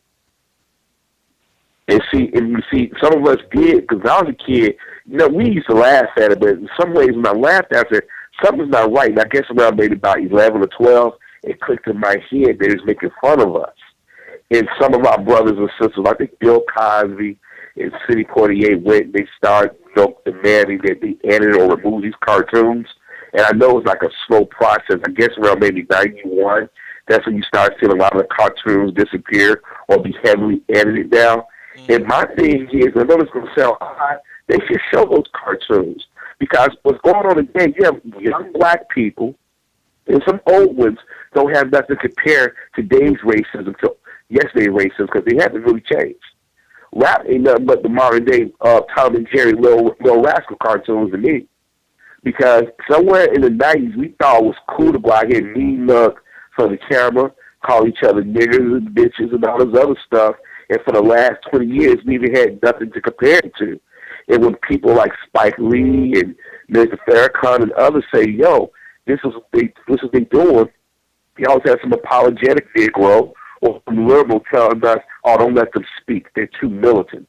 So what happened is those who are racist get to have a voice. Like how many of us in the black community know about the Defenders Doctrine? A lot of people don't know that Ronald Reagan changed the rules where you got places like Fox and them could say whatever the hell they want and nobody could push back. If the fairness doctrine exists, then we have to have an equal network or radio stations to counterbalance that stuff. Yeah, I mean, that's this is how racism Pardon me, I'm sorry. Yeah, that's why I was saying earlier that I was explaining to the other caller that as our platforms grow on social media, we need to be conscious minded to approach these topics as our platforms expand, because now we can start reaching Hmm. more of an audience, and you never know who's listening. You be surprised who's listening sometimes to your stuff, and it doesn't matter about Oh man. numbers at all. I mean, just the right person sometimes just need to hear you, and you could be Oh yeah, surprised. Go ahead. because I'm getting people call with sending me emails from other parts of the country, or messages on YouTube and on Twitter now, and they a lot of, like you said, when you're talking about the alligator babies, a lot of our people don't know these things because we expect the people who benefited from racism to tell us these things. They're not going to tell us these things. Mhm. It's naive for us to think so. Well, it's not even about us though. That's why I want to look at because you see now I'm trying to really look at the bigger picture of a lot of things. Even when I was talking about police brutality earlier, police brutality is bad. Yes, it is. But the bigger picture is, why is it the government is allowing them to do this? That's the bigger picture. The government wants something to jump off. Like I said, I was talking about Ferguson earlier, how the people calmed down. They wasn't doing nothing. Then strategically, somebody went over there and burned down Mike Brown Memorial. Okay, that jumped the people to get right back on it. Then that off-duty cop shot that black kid in the St. Louis area. Now it's really just jump back off. It's like they want that to happen. They want the fight. But you know why they're doing that? Election next month. See, they know that we will rack off emotion. Mm-hmm. See, that's something we haven't learned as a people, is stop being so emotional and tell everybody our next move. See, let me tell you something. I was listening to some of those callers and just that previous caller that they said they could get their word out. They're young. They don't know the game. Mm-hmm. See, every one of them was saying, it's the black community, the black community. That's how racism works. They got you thinking something wrong with you necessarily. We know we got our issues in our community. We can chew gum and walk at the same time. We can fix our community as far as racism. It's just that we can change the way we do it. And the best way is to know your history and control your economics. See, look how the gay community in less than a decade and got everybody to say anything to them now. Mm-hmm. Look how the Hispanics are demanding. Here, these people broke the rules, broke the law, came in illegally. And now, if you say something about them, you anti-immigrant. I remember it used to be called illegal alien because they watched us. And we know every community has been under attack or perceived attack will say, we ain't going to let them do to us what they did to the black community. We the freaking litmus test for the world. And then you got young brothers and sisters, they so in need of being accepted and think because somebody smiled in their face that racism has gone away like a dinosaur. This is why right now you got brothers and sisters complaining about Iggy Azalea. She's from Australia. When she's talking, she goes, hey, Mike. But then she rapping, she goes, yo, yo, yo. And we don't understand that people are mocking us. That's white supremacy right there. We're going to study you. Instead of you doing it, we're going to get people to emulate and make money. And then when you guys feel that we took it over, you guys are going to run away. We're going to take it like we always do. That's white supremacy. That's racism in America. Well, see, we got to understand the game. See, I'm sorry. You're talking about Iggy. I remember when Iggy started off. Okay, when nobody knew who she was. I remember her. She was a flat chest, flat behind chick. Okay, and I remember the first song. You can find this song. It's called Pussy. Actually, that was the first song she came out with. You can find it on YouTube. She looked nothing like she looked right now. I'm talking about physically. And I'm telling you what they're trying to do with Iggy. I already knew it. They're trying to make her be the white version of Nicki Minaj. I'm telling you, the body type, trying to get this girl to rap, and they trying to get Nicki's spot taken. I'm telling you. Well, that's why Nicki had to switch her look up because she realized what was happening. Yeah. And she's being replaced. But see, Nicki, this is what they do, how they do it. For 3 or 4 years, Nicki was out there cooning. She was saying and doing all kinds of stuff, and white media was promoting her. The moment she crossed that golden mulatto and Barbara Walters, that's going to put you back in your place. So now Nicki looks like she's whining now, but while Nicki was out there pushing back, she threw Malcolm under the bus. So now she didn't cut her throat with the people in the community who probably gave her the benefit of the doubt. Because I would have gave her the benefit that, because like you said, we all saw this coming. Those of us who got common sense. I mean, Iggy's the new Pete. Remember when Pete came out? They did the same thing with Pete. She was Miss R&B. She was around black guys. She had the tan. She was Miss Woo and all this other stuff. Then after she got that crossover success, what did she do? She ain't got nothing to do with black folks. Look at Miley Cyrus. She realized that punk rock wasn't working, so she went to do the twerk thing, got with the black producers, had the black backup dancers. Then when she go out in public, she cleans up very well. When she was at the Video Awards show, who did she have? Not a black person, a white dude with a record. And nobody plays that stuff out. See, the thing is, we don't know how to play the game they play. You would think after all these years, blacks would know the game plan. Like me, I know they do double speak. I know when they start shooting people down like they did in Ferguson the other day, it's close to election. We're out there protesting about police brutality. They vote another group of races in. This is how they get us every 4 years. We need to reorganize within the community, and we also need to come to the conclusion that there's some people in our community that we just can't save. That's our problem. We try to save people who don't want to be saved. There was a time we used to push those people to the side. Now we've let those people become the voice in our community. And the thing is, we fight too many battles. Mm-hmm. Well, I want to go back to what you were saying earlier about the music industry and how a lot of black people was upset about Macklemore versus Kendrick Lamar, and say why even Macklemore himself, the white dude, said he shouldn't even won. He didn't figure out why he won. Kendrick Lamar should have got it. He said it out his own mouth, But the thing is, and I've seen this like time and time again. And what I'm saying is, it's just observation and what I see. And when I say this stuff, like in my videos, Harvey, these folks get mad because I'm just saying, look, this is just observation. I'm showing you what I'm saying. I'm not making it up. I'm showing you this is what's happening. And I noticed that if they can get a white singer, white athlete, somebody white to do the endorsements or somebody like that, they rather do that to them and have these black faces all over the place. I was like, and that's just what I'm telling you. Because, like, for instance, we see it all the time. And it's like, okay, man, dog. Like, some of you say, well, maybe they just like the person. But why is it always a coincidence the moment a white person show up, you jumping on them? When they had probably about 50 or 60 blacks that did the exact same thing as the white person. You hear what I'm saying? Like you talking about Justin Timberlake was another one. He NSYNC was over with. He ran the Timberland, and Timberland got him reorganized. Black people were saying, "Oh yeah, Justin Timberlake," and then now Justin Timberlake gave him the bird and went on by his business. He ain't fool with black folks like that. No more. He really don't. I mean, it's the same thing. Well, like with Iggy. Like just look what happened last month. Look. You know that, right? I'm sorry, the echo. I'm sorry. Yeah. Yeah, she was T.I. Grand. But look what happened last.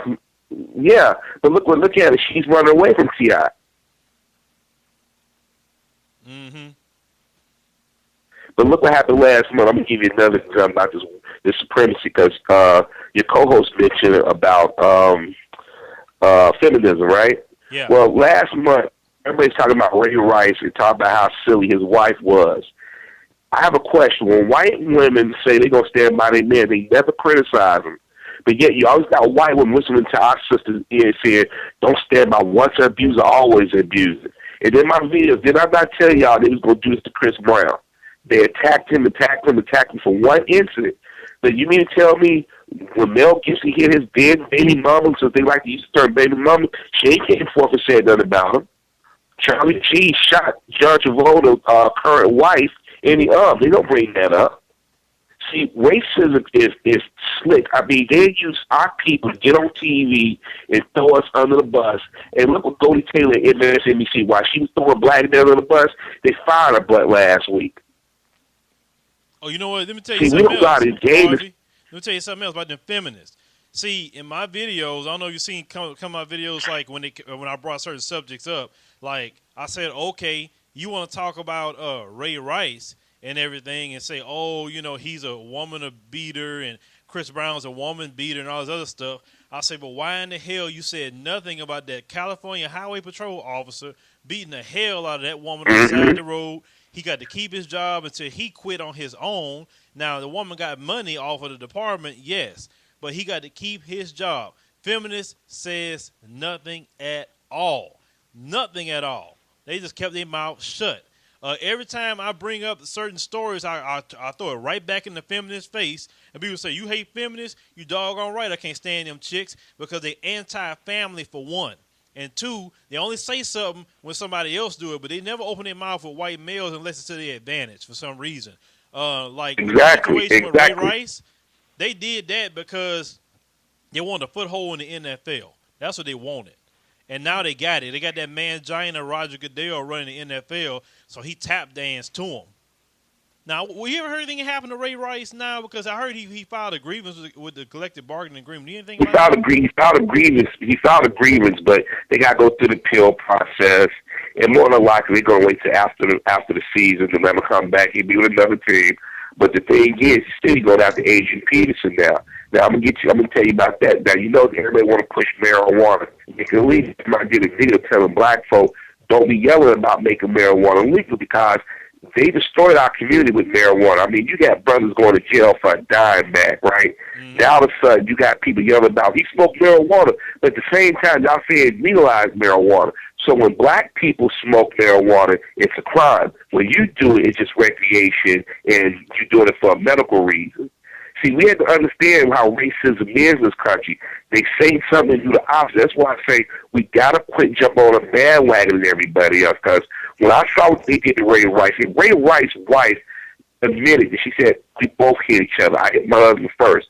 They called her stupid. They played that video in loop, tried to make her work the reason hit the other. They gave her nigga moment. We don't need you no more. We got you got to go after now. See, this is what we have to understand how they play against each other. And then we start arguing with each other over little petty crap. I remember when Tyler Perry, when everybody in the black community was going back and forth about Tyler Perry, the moment they found out he made more money with Steven Spielberg, that's when white folks start calling him gay. Notice his movies ain't made no money anymore? Now, as long as you stay in your place. He stopped doing Medea, too. But the thing is, Tyler Perry been doing Medea forever. You know what I'm saying? Like in the plays, you go to different cities doing plays. And actually, Tyler Perry's plays a lot of times are better than the movies. And he did his movies, the original movies, the same way. Until he started getting pushback from Hollywood about, why you got, all the cast is black. You don't cast nobody else. And that was the first thing they came at him with was that. Okay, but really, all his plays were all black, plays. There was, gospel, singing and all this other stuff. That was the root of it. And I noticed his movies started getting away from talking about God as much as it used to be. And, he started casting, all these different characters that he normally probably wouldn't cast, which is fine. That's his business. But I'm saying, I know what Tyler Perry started from because I knew Tyler Perry way before everybody knew who he is now. When he was just traveling to different, he used to leave prayer sessions before the shows and all this other stuff. That's who Tyler Perry was. I mean, even though he's a powerhouse now, don't get me wrong, he's a powerhouse. Like you say, the gay thing, all of a sudden he got to be gay, but all before he was fine. I never thought Tyler Perry was gay. The point. And, I ain't gonna lie, I was be guilty of criticizing about, the gay thing. I mean, if he is, that's his business. I won't necessarily agree with it. But my thing is, once he's making fun of black men, he was good. But when he started donating money to these little kids who was getting treated racially and donating money to these organizations and celebrating black celebrities that never really got their due, and then they found out he made more money than Steven Spielberg one year, all of a sudden your Bill Maher's, your David Letterman's, your Jay Leno's, your Jimmy Kimmel's, your Jon Stewart's, all of a sudden sexuality came into play. And my thing is, if they supposed to be so accepting of gay people, why is it when black men who are gay or may be gay do something for the community, it's a strike against it? But when a brother like Jason Collins or Michael Sam start talking about it's the same thing as being black and celebrated. See, that's the power of white supremacy. Say one thing, do another thing, and they have us arguing with each other, and with people who can see stuff like you and me and others say, don't get distracted. become the bad guy. Instead I of mean, I've using read the comics. Harvey, instead of, see, like, and I noticed, and I said this at the beginning of the show, I noticed that, like, I had a sister used the term white supremacy, and like I said, my observation, for a long time, is that there are some white people that take that term meaning white supremacists, like, Ku Klux Klan, neo-Nazi skinhead, and I was saying that really what black people are saying is, white control, white domination. I explained thoroughly what I meant by that, which were all facts. But, I feel that, and when I point this out all the time in my videos, I don't use the term white supremacy. I point out the double standard. Because the double standard, you can't refute the double standard. Everybody argue all day about white supremacy in that term. But when I say, for instance, let's talk about the domestic violence thing. If Ray Rice can lose his contract with Nike for domestic violence, and they stated they don't condone that, but yet you have a woman by the name of Hope Solo hit her sister and niece or sorry and brother, whoever it was, family members, I forgot. I did the news story on it. And Nike did not take away her contract. Feminists did not say a word. You can't refute double standards, no matter what. That's what I do. I'm gonna call out your double standards and say what you got to say now. No, look, I'll give you another example. I'm glad you brought that up about double standard. Look at Christy Mack, that porn star. I forget the War Machine, whatever his name is. War Machine dude, he beat that girl so bad she had a reconstructive surgery for her face. He nearly killed her. Now I hear Keith Olbermann. I'm gonna tell you something, and this is one thing we got to stop doing. The Republicans wasn't yelling this time. It was liberals, the so-called Democrats, that have been yelling the last few months about black folk.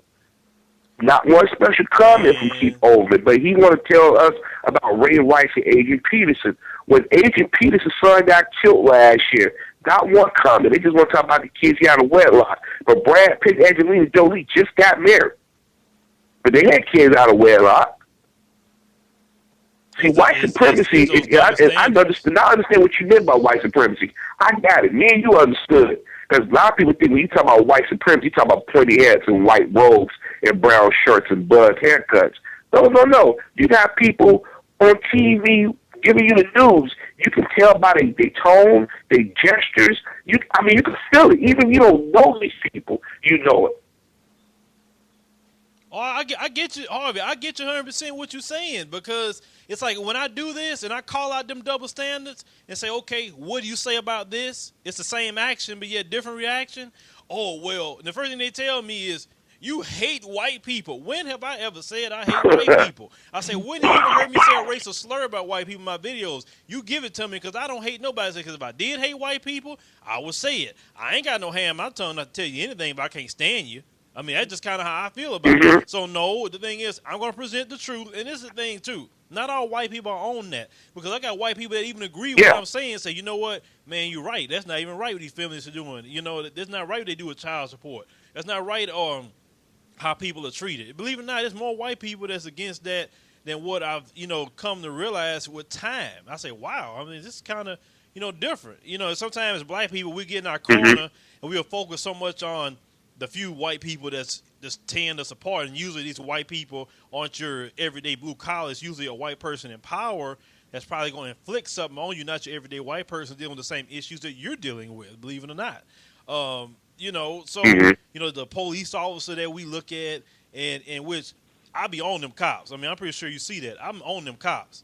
And what frustrates me the most about that is these police apologists. And yet I put out the facts. Like today on my Facebook page, we put up a meme talking about, how Americans, they go up in arms about the ISIS doing that to one American in their country, but they don't say nothing about the thousands of people got killed by cops here in this country. And they say ever since 9/11, more than 5,000 Americans has been killed by police. And Americans, not just black, Americans, period, because they killing up everybody, dude. And nobody's saying nothing. And they get mad when I say that, but I feel cops are the enforcers of that system. And if you speak up against the police, you're speaking up against the system.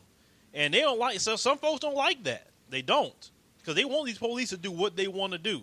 Like the black dude, they went in the house and saying, oh, what do you, he's robbing with the white family adopted him. Remember that story? Yeah. Yeah, right there. Look at that story. Completely racial profiling. And every time, you should see the comments, man. If you go to my videos or police videos, just look at my comments. Don't even watch the videos. Look at the comments. They say, well, Dude, I read the comments. I read the comments just when you said the subject you was gonna do tonight. The first comments was saying that you were racist, and I'm like, this dude didn't say nothing racist. You've been very, that's why I say you've been very I balanced. don't even like that term racist because there's nothing I'm saying that says black people are highly superior and you're inferior because you're white. I've never said that. That's a racist. No, the fact is, I talk about the truth.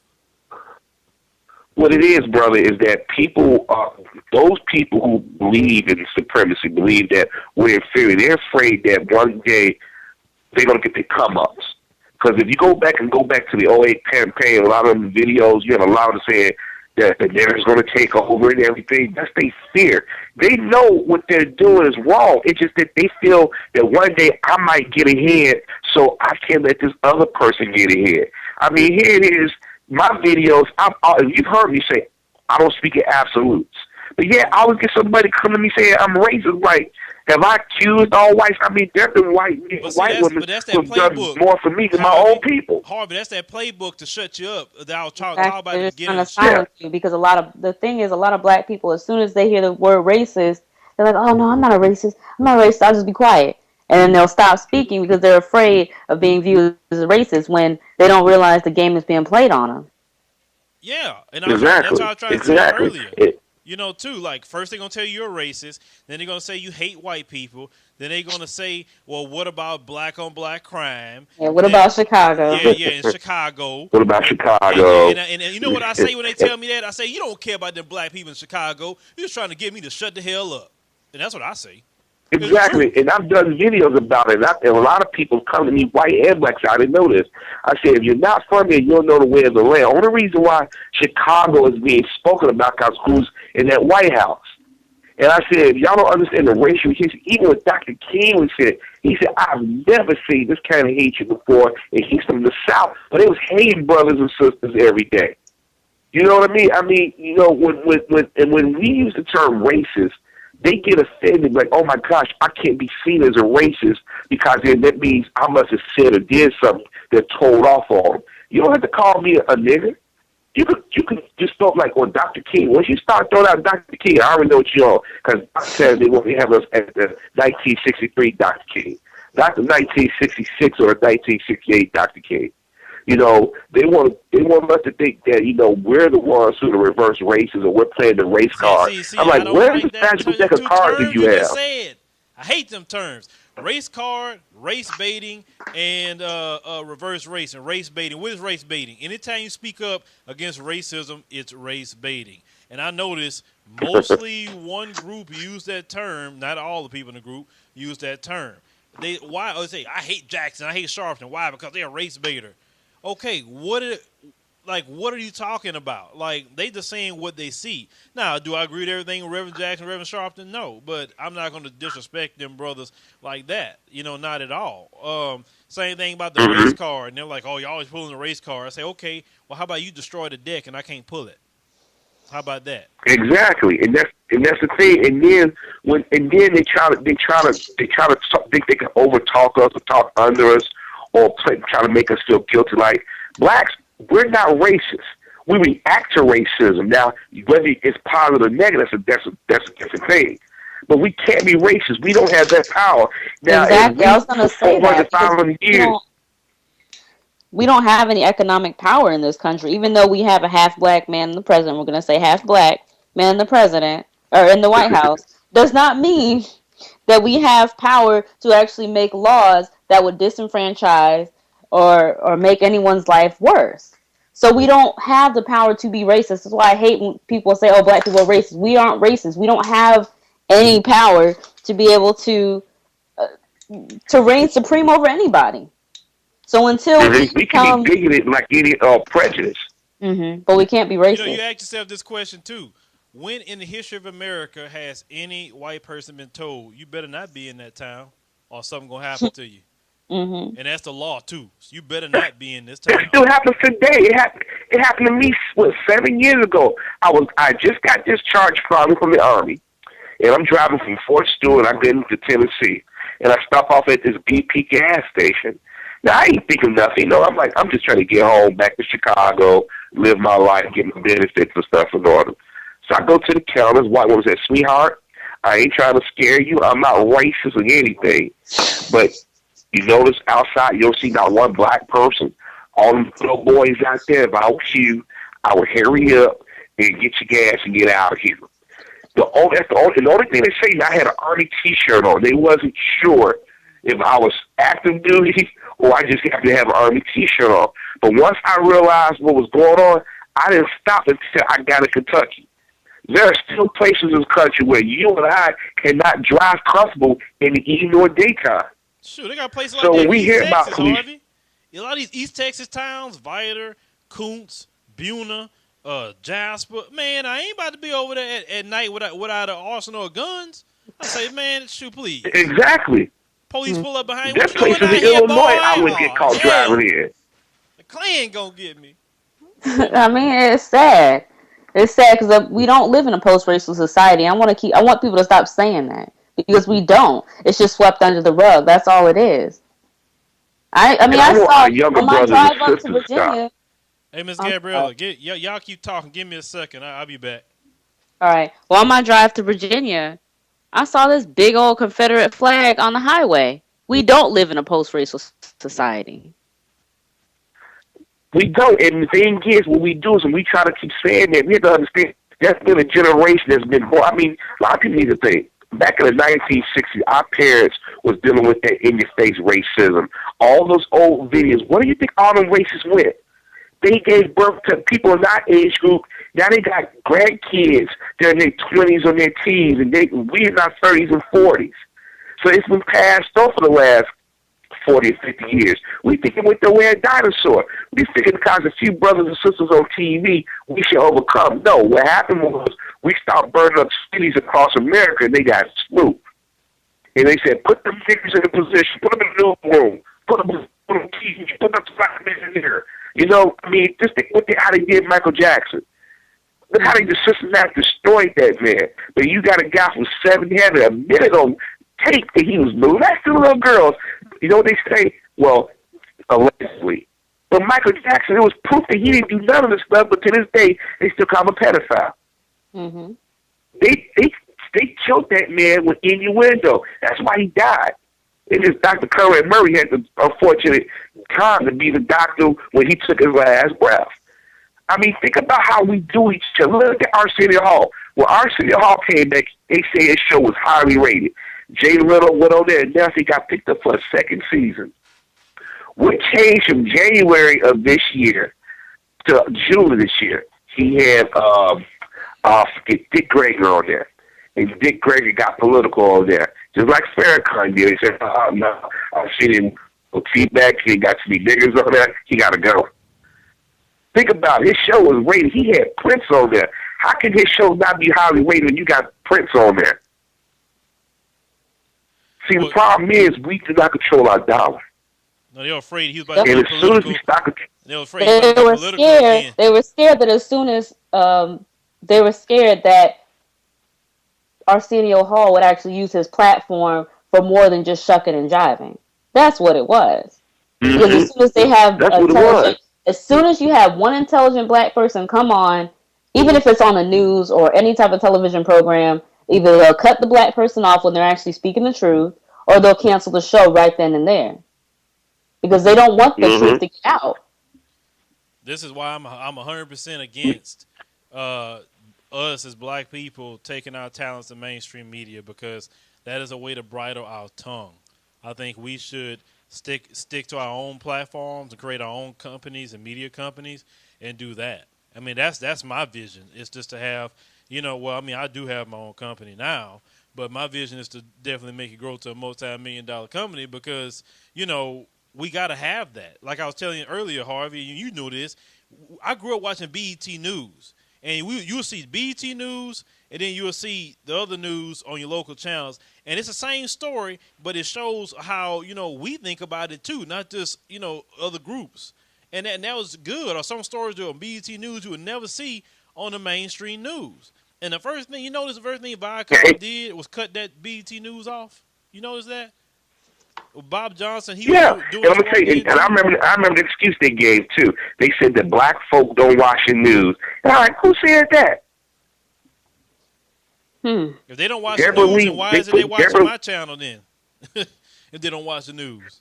but you know what? But you know that's the thing, and that's why I wish that the brothers and sisters that are on YouTube, whether we agree with each other or not, stop jaw jacking with each other. Because I'm gonna tell you why. Like I admire you because you and I remember how you started out, brother. And I'm trying to get my stuff together, but I guess I'm always doing something else. But I see you, I see Tommy, I see all these other people here. I said, we ain't got it, people. We just respect each other enough to say, you know what, we're giving a platform to our community. Because I'm going to tell you something. Like you said, when Bob Johnson sold BT to Viacom, which is Paramount, that hosts MTV, VH1, Nickelodeon, all these others, and CBS, they said, you know, we're not going to educate. We're going to dumb them down. They took off Teen Summit. They did everything. They called booty shaking videos up like that's all we are. Yeah. I mean, you remember that dude on BET? I used to laugh. He always used to go to the black colleges. The dude on Hits from the Street. Remember him? That silly dude? Yeah. And he played music videos, but he was always talking to the college people and joking with them and stuff like that. I used to love watching that show. Like you said, Teen Summit. I mean, you talk about some positive stuff. I mean, they always had something, you know, that you could watch on BET. Like, do Bobby Jones Gospel still come on BET? Yeah, but it's like those type of shows come out early in the morning. Real early when people have every sleep. Sunday morning. I grew up. My grandmother always had on Bobby Jones Gospel before we go to church. And I said, oh, there go Bobby Jones again. You know, it's Sunday. but look what they did. Look what BET did. They got slick. Oprah changed her form because you remember my video said how Oprah was carrying to that white open and white wasn't giving them nothing, right? So she had to go get her black shows and Tyler Perry and them, right? Well, Centric now has rebranded itself as a woman's network now. So against Oprah, they know Kathy Hughes on TV One. Yeah. So they sit back and they watch our game plan. And I wish to God that these black millionaires would put their pride aside. I said, why don't we just form one company? Because I mean no harm. How many times can we watch Good Times? How many times can you watch Girlfriends? Because you know BET counts for the game because next season they last season. So, you know, I mean, it's nothing on TV. We're always telling jokes. We some housewife or basketball or something. We're never serious. I mean, I don't know about you, but I like to hear intelligent conversation. I want to see a TV show where they're talking about our family. We tell some lame joke. I mean, it's sad I got to tell my niece and nephew that the 90s was like the golden age of black television. I mean, I remember I used to watch Rock, Living Single, Different World. I remember Thursday night, we'll watch Different World Friday morning in grammar school. Did you see what Dwayne Wayne and Whitley them said? Oh, I want to go to college just like him. But that's what we used to do. When they realized he was talking about that stuff, they said, no, we gotta put some cooling food out there. And for the last 20 years, we've been ingesting garbage, and it's poisoned the minds of this generation. Because I'm telling you, I wouldn't say the last 20, Harvey. I wouldn't say the last 20. I'd say the last 14. Because once we hit year 2000, 14. It was a shift happened. Because in the 90s, like I said, we were talking about them shows. We had like Family Matters. We had shows like The Parkers we used to laugh at. We had In the House. I don't remember that show with LL Cool J, right? In the House, that one. Yeah. Mm-hmm. That Sister. You know, we even had the Damon Wayans. You know, he had My Wife and Kids, and you know, all these different shows that we had. You know, and it was on regular network television. It wasn't hitting, but yet it's like ever since the year 2000, there's been a black media blackout, literally. Hollywood and network television. And then when black people say, okay, let's get together and start our own company. Well, the reason why I said the last 20 Go ahead. Well, the reason why I said the last 20 years, from looking at the age who was watching TV now, the brothers and sisters under the age of 30 probably don't remember watching those shows when they was first running. You know what I mean? In prime time. You know, I remember when we watched Steve Harvey when it was actually on the air, not in reruns. Yeah. I remember when Marty used to come on Thursday nights on Fox, You're Undercover, Living Single. A lot of people don't realize that they stole the idea from Friends from Living Single. If you watch Living Single or watch Friends, like, why does it seem so damn familiar? And then, because Living Single premiered before Friends came on, at least about 2 years. Oh, yeah. Yeah, and I remember. Yeah, you talking about New York Undercover? I, I remember that. I ain't seen that in a while. I remember that. Yeah, Malik Yoba. And yeah, what was and he goes the Puerto Rican dude that was on and there? Michael De Lorenzo. Yeah. And but you know something else? You don't see none of those shows on TV. If you do, they maybe got one season. Ask yourself, why is that? Why is it movies like the Black Panther's not on DVD? But you got TV shows that from 1930 on DVD. Ask yourself, why isn't that movie with Sidney Poitier and John Travolta, where the racism is versus where blacks were the lead, and John Travolta that was playing boxing, not on DVD? It's because back then, the 90s was like their last push of black pride. Look what Bill Clinton did to Sister Souls. He destroyed that sister reputation, and now everybody cheer him like he's the greatest thing for sliced bread. He destroyed the black community in the 90s.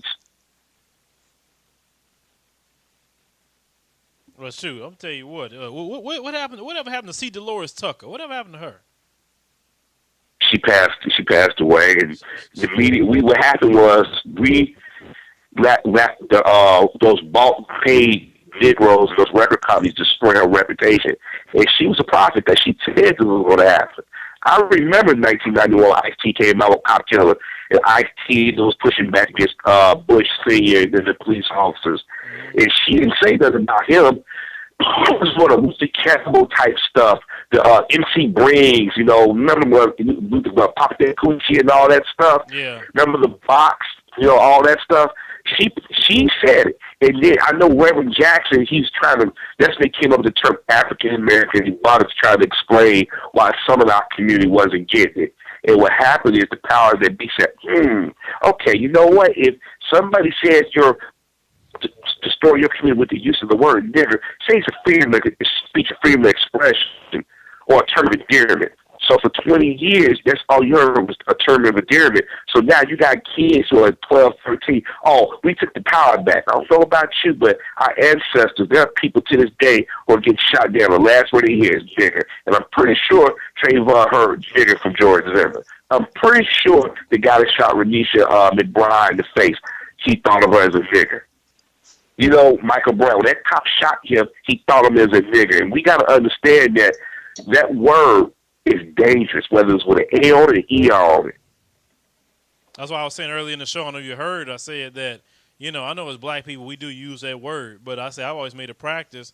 If I saw a bunch of white people around, I wasn't using that word because I didn't want them to feel comfortable to say it's okay to say that. Because, that's what get on my nerves about the younger black folks. They'll be saying that all day long in front of all these different groups of people.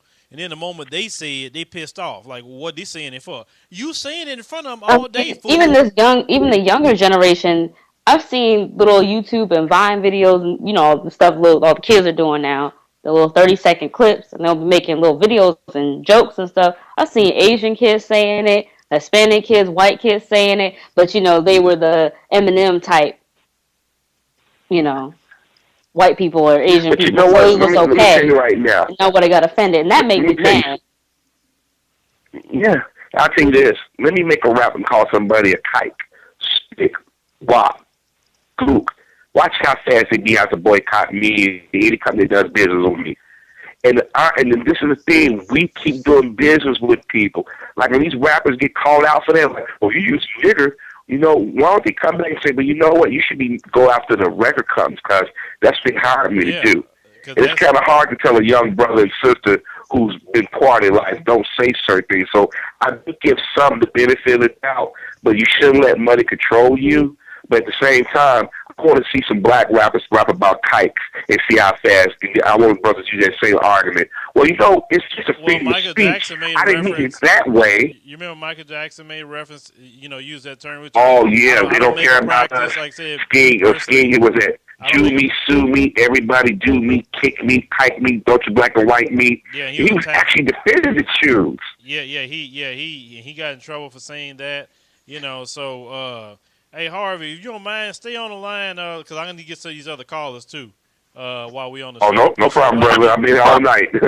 Hey, you got all ones in your number. You're on the show. Yeah, how you doing, Phil? It's Jim. What's going on?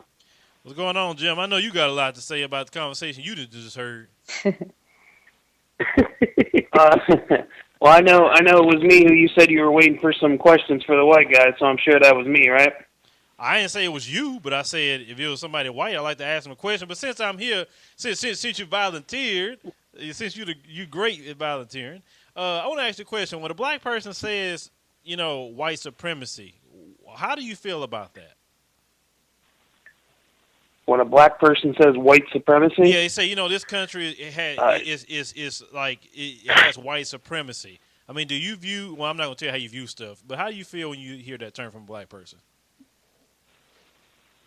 to tell you the truth, it doesn't really rub me one way or another. I guess it would have to. It depends on the person it's coming from. If somebody knows what that word means, or if somebody's just going, "You're a white supremacist," a white supremacist and white supremacy. I mean, you said it 3 or 4 times, coupled.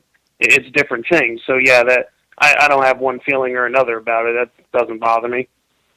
It doesn't bother you. Now, do you feel like, 'cause from the consistency I've been getting, is that some, not you, but some white people hear white supremacy and they're thinking in their mind, Klan, hood, swastika. Right. It comes with, and this is what everything boils down to for me. It comes from the level of intelligence from the person who's delivering the message. You know what I mean? Mm-hmm. You can shake off so many things if you listen to the person for 5 minutes. You can shake off a lot of things they say, or accept a lot of things they say, depending on how they deliver it to you and what they're actually talking about. Mm-hmm. Does that make sense? Yeah. Yeah. So now this thing. So that yeah. Go ahead. Oh no, go ahead. Go ahead. No, so I want to ask you a question. Why you feel the topic? Sure. Why America can't get past racism, according to you? Honest opinion. Well, I will give you that. The first thing I want to read to you the definition of what racism is, and I think this is important. A belief or doctrine that inherent differences among various human races determine cultural or individual achievement, usually involving the idea that one's own race is superior and has the right to rule others. That is the definition of racism. Now, nowhere in there does that say whites versus blacks, blacks versus whites, blacks versus Asians, whites versus Asians, or any combination thereof. I feel this word racism is used as a crutch. Anything that goes wrong that could be perceived to not be fair, let's say, oh, that's racist. Whether it is or isn't, the word racism has been given an umbrella for many meanings that it does not deserve. I agree with you. 100%. I agree with you. I'm not arguing. I heard Gabriella say earlier that black people cannot be racist. That's not true. That is not true. You mean to tell me that there aren't black people who make fun of Asians, who make fun of Arabs, who make fun of white people? That's racist too. I know you don't like the term reverse racism. No, I'm talking about systematic racism, as in putting laws in place. Okay. Hello? All right. Hello? Yeah. Yeah. What was that? Somebody had their music going on. Gabriella got the guitar out? Yeah, I know. Ms. Gabrielle, go ahead and answer him, because what he's saying, I'm about to bring him right back to something. But say what you're going to say. Ms. Gabrielle, you there? Hello. All right, I guess. Oh, you know I'm jumping at the bit, brother. Yeah. Okay. Anyway, well, Jim, what did you say that definition meant again? Go ahead. I'm on dictionary.com, and this is the definition. Okay, I'm sorry. Okay, go ahead. Hello. Okay, so my point was, when I'm talking about racism, I'm talking about this systematic racism, as in putting laws in place to make one group disenfranchised, basically making it so that one group is not going to be able to succeed, making it so that one group is going to have more crime in their neighborhoods, less access to education. I'm not talking about a comedian making a racist joke, or not even making a racist joke, making a joke making fun of somebody outside of the racial group. I'm not talking about a group of black kids or making fun of Asian people. That's not when I'm not talking about that when I say racism. That's just being bigoted and ignorant.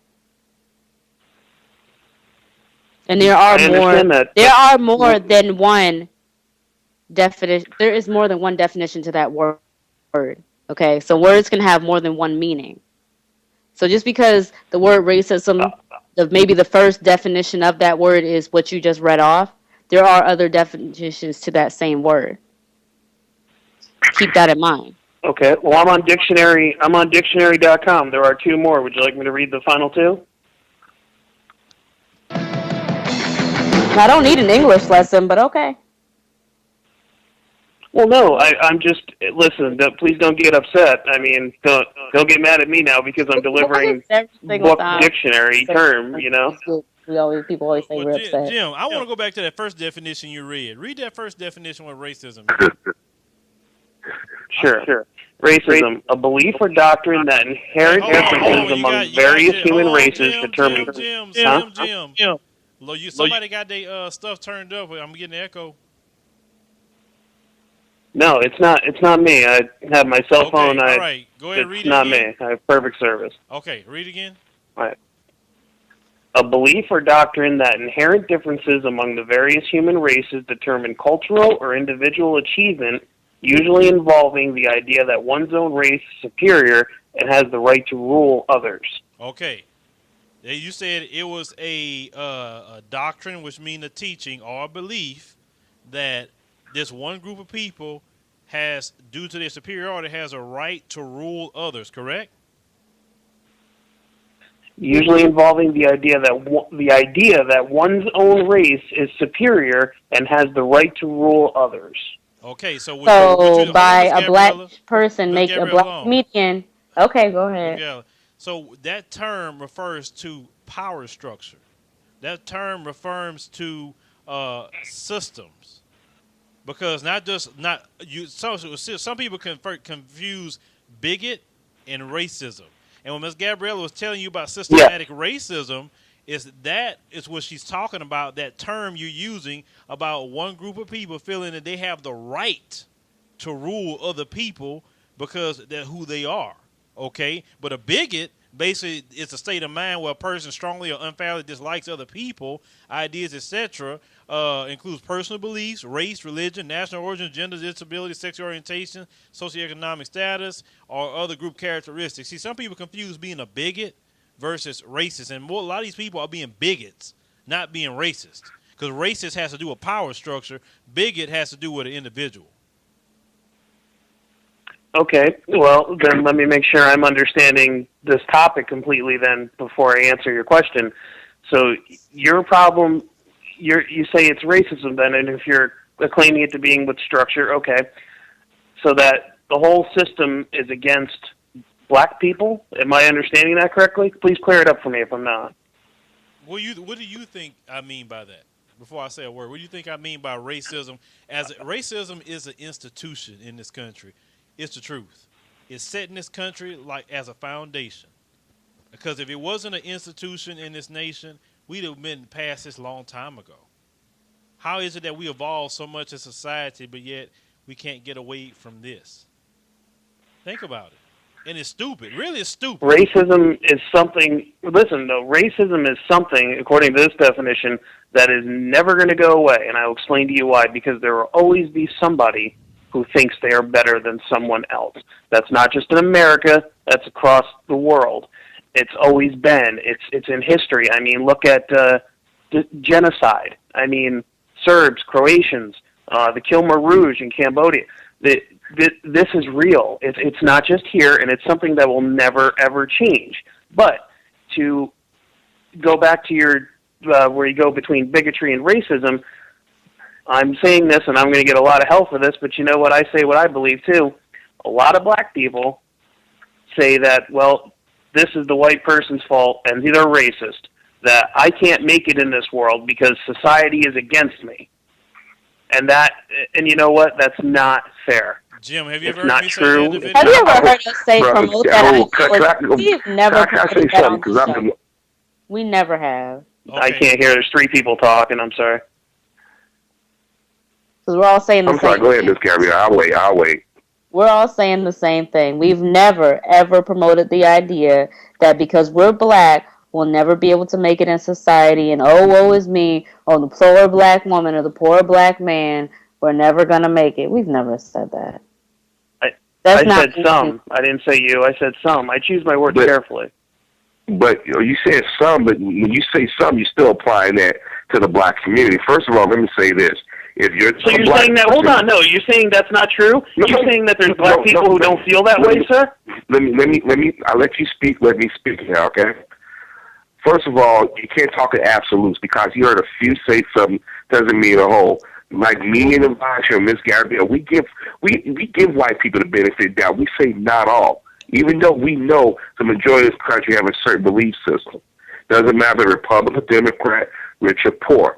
Because a black person tells a joke is not the same as a white person telling a joke and making sure that joke becomes action. Trust me, when white people are telling jokes and hang out with brothers and sisters, that was action. A black person saying a white man can't dance, that's just a joke. Now sir, you live in such a childish world. You really do. Well, who am I speaking? Hold on, I didn't insult you. Wait, hold on. And see what I mean? When you hit them with knowledge, then go to name color. I never insulted you. Hit with knowledge. You want to come on. You don't know me and I don't know you, so please don't question my knowledge. Hold on. I didn't question your knowledge. Now see, I was respectful to you. I didn't insult you. Harvey. I didn't call you out your name. You just did. Harvey. You just did. No, I did. You did. Go ahead, Elijah. I'm sorry. I'm going to mute people. One person at a time, please, because people are going to be listening to this, and they're going to sound like they got a train wreck going on. Okay. Harvey feels... If I can finish. Yeah. Harvey feels that, you calling him childish, Jim, you kind of took it to an insulting level. You did not go against his mindset. You said he's childish, which is an insult, so that's why he responded that way. So why did you call him childish instead of dealing with his concepts? Because before he said that, he said to me that this man needs some knowledge. I didn't say that. What did you say? I didn't say you needed knowledge. I didn't say that. What did you say? If you let me finish, I'm finished saying what I was saying. See, I never insulted you. I never called you out your name. See, sometimes people have selective hearing to hear what they want to hear. I never did that. First of all, I'm on somebody else's show, number one. And I wouldn't do that to you. That's why I sat back and I listened to you. And I give you your respect. I didn't call out your name. I wasn't talking. I just said we didn't talk in absolutes. I would never accuse you. I don't know you like that. But when you start resorting to name calling and question somebody's intelligence, that's a thing that white supremacists do. I'm not calling you white supremacists. Hear me out. But usually that's what they do to black people. We put our argument for, your intelligence or you're childish or how you speak. All I'm stating that if you're not a black person, you will never understand it. See, the problem is with racism, we're asking people who have been the beneficiaries of racism, whether they see it or not, to understand it. They're not going to understand it until they also experience that type of hatred. Look how portions of white America are up in a tizzy about ISIS. For years, my community's been terrorized and still is terrorized. We know firsthand what terrorism is. But we tried to march and sing and compromise, and yet we're still looked upon as the bad guys. We haven't flown on planes in any buildings. We haven't sat down with America. We've been the most loyal. On 4th of July, we went that barbecue waving the flag like everybody else. But yet our patriotism, intelligence is questioned every day. Now, I never accuse you of racism, never called you out your name. Now, if I was going to do that, I would wait to do it on my personal time. But I never said that because I heard what you said, you gave your definition, and I agree with the first definition. But remember who's writing those books. Those are people who have not experienced racism. See, right there, see, now, I didn't do that to you. See, that's what I'm talking about. That's why it's always going to be a problem because you're laughing. I gave you the benefit of the doubt, but you're proving our point. Really? Okay, may I speak now? You are. Go ahead, you can speak, but you just proved my point. May I speak now? Go ahead. Okay. What you said to me before I called you childish was, this man needs some knowledge. That's exactly what you said. I didn't say that. Okay, just because you didn't say my name does not mean that that's not what you said. That is exactly what you said. Now, getting on to this, now are you going to let me talk, or are you going to be rude? I'm just curious. Because now you're proving my point. Go ahead. Now, one, I don't know who you are. You don't know who I am. I came here to talk to Phil and Gabrielle. I usually call in every week, and I praise them for what they do. So I don't even know, first of all, why I'm speaking to you. But secondly, let me just address a couple issues. The reason oh, now you're laughing, but it's okay for you to laugh at me? No, I'm See, there's always a double standard there, sir. Always a double standard. There most certainly is. The reason I chuckled at who's writing these books, so somebody who writes a definition of a word, just because they might be white, might be black, they might be brown, they might be yellow, you don't know who wrote that. You have no idea, but you're claiming that somebody white did it, therefore it must be wrong, must be culturally biased, because I think a white person might have did it. You have no idea. You're very unfounded. And for you to sit here and insult me and expect me to take it, you're wrong. 100%. I didn't insult you. But now the problem is I put forward some facts. I said you haven't lived our experience. You would never know what it's like to be a black person. And yes, it's easy to find out that a corporation wrote those books and somebody, John Black, wrote that. Because there's no such thing as race. Race is an artificial construct, number one. It's been proven that the first human beings to walk this planet look like me, Phil, and Miss Gabrielle. Number two, blacks got keep racism going. Who's shooting down black people across the country? Who created a network who race baits every day? That's not us.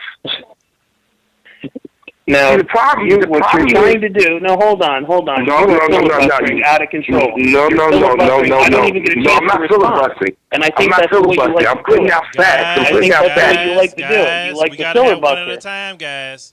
One at a time. I can't do that on this show. One at a time, because people gonna be listening to this, and they want to hear what party y'all line have now. to say. We gotta calm down. So who's speaking? It was Harvey. Okay. Let him go ahead and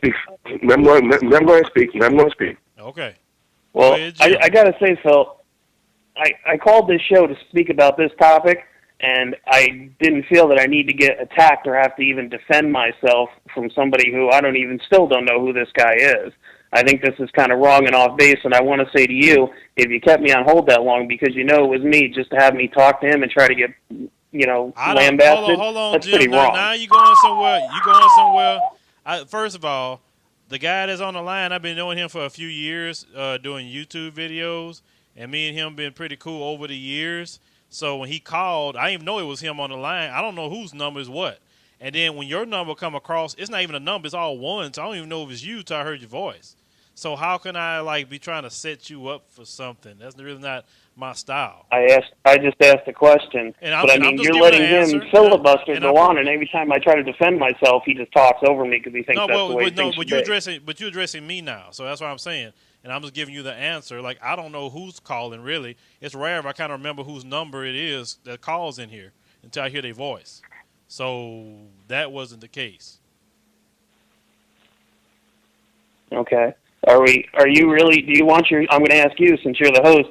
Is the time on your show worthwhile debating on who wrote a definition in a book? Okay, hold on. I didn't even bring that conversation up. I'm listening like everybody else is listening right now. I'm letting you guys kind of talk. I'm not trying to tell you what to say and what not to say. The only time I'm stepping in is when y'all was over talking to each other. I said, wait a minute. Y'all need to stop that because people want to hear what y'all got to say. Believe it or not, people like to hear that. Differences of opinion. That's why I'm not trying to shut both of you up unless, you guys aren't talking over each other to the point that nobody can listen. That's the only time I'm really saying something. My show, anybody can talk about what they want to talk about. I'm cool with it. Even if you don't agree with me, it's fine. Call in. Just as long as you ain't disrespectful, I'm good.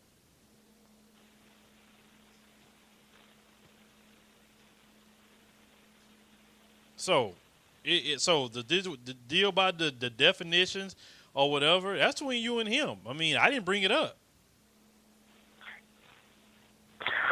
All I was doing was responding to what was put out there. That's all. Now, I don't recall saying anything and so on to him, but if I did, I'd be the bigger person. I apologize, even though I know I didn't say anything. All I was putting out is facts. See, this is the problem in this country. When soon as black people say some push back, we're made out to be the boogeyman or the boogie woman. And my thing is that most of the things when people talk about racism, it's usually the so-called government that wants to set the tone. I've never spoken absolutes. As long as I've called in and spoken to Phil and done videos, I've always given cases the benefit of the doubt, and maybe too much at times. And Phil can tell you that in videos I've gotten attacked because I'm giving people the benefit of the doubt. All I'm saying is that most of this literature that's out here is not written by black people. A lot of this is written by people who have no experience about what it's like to be a black person in this country.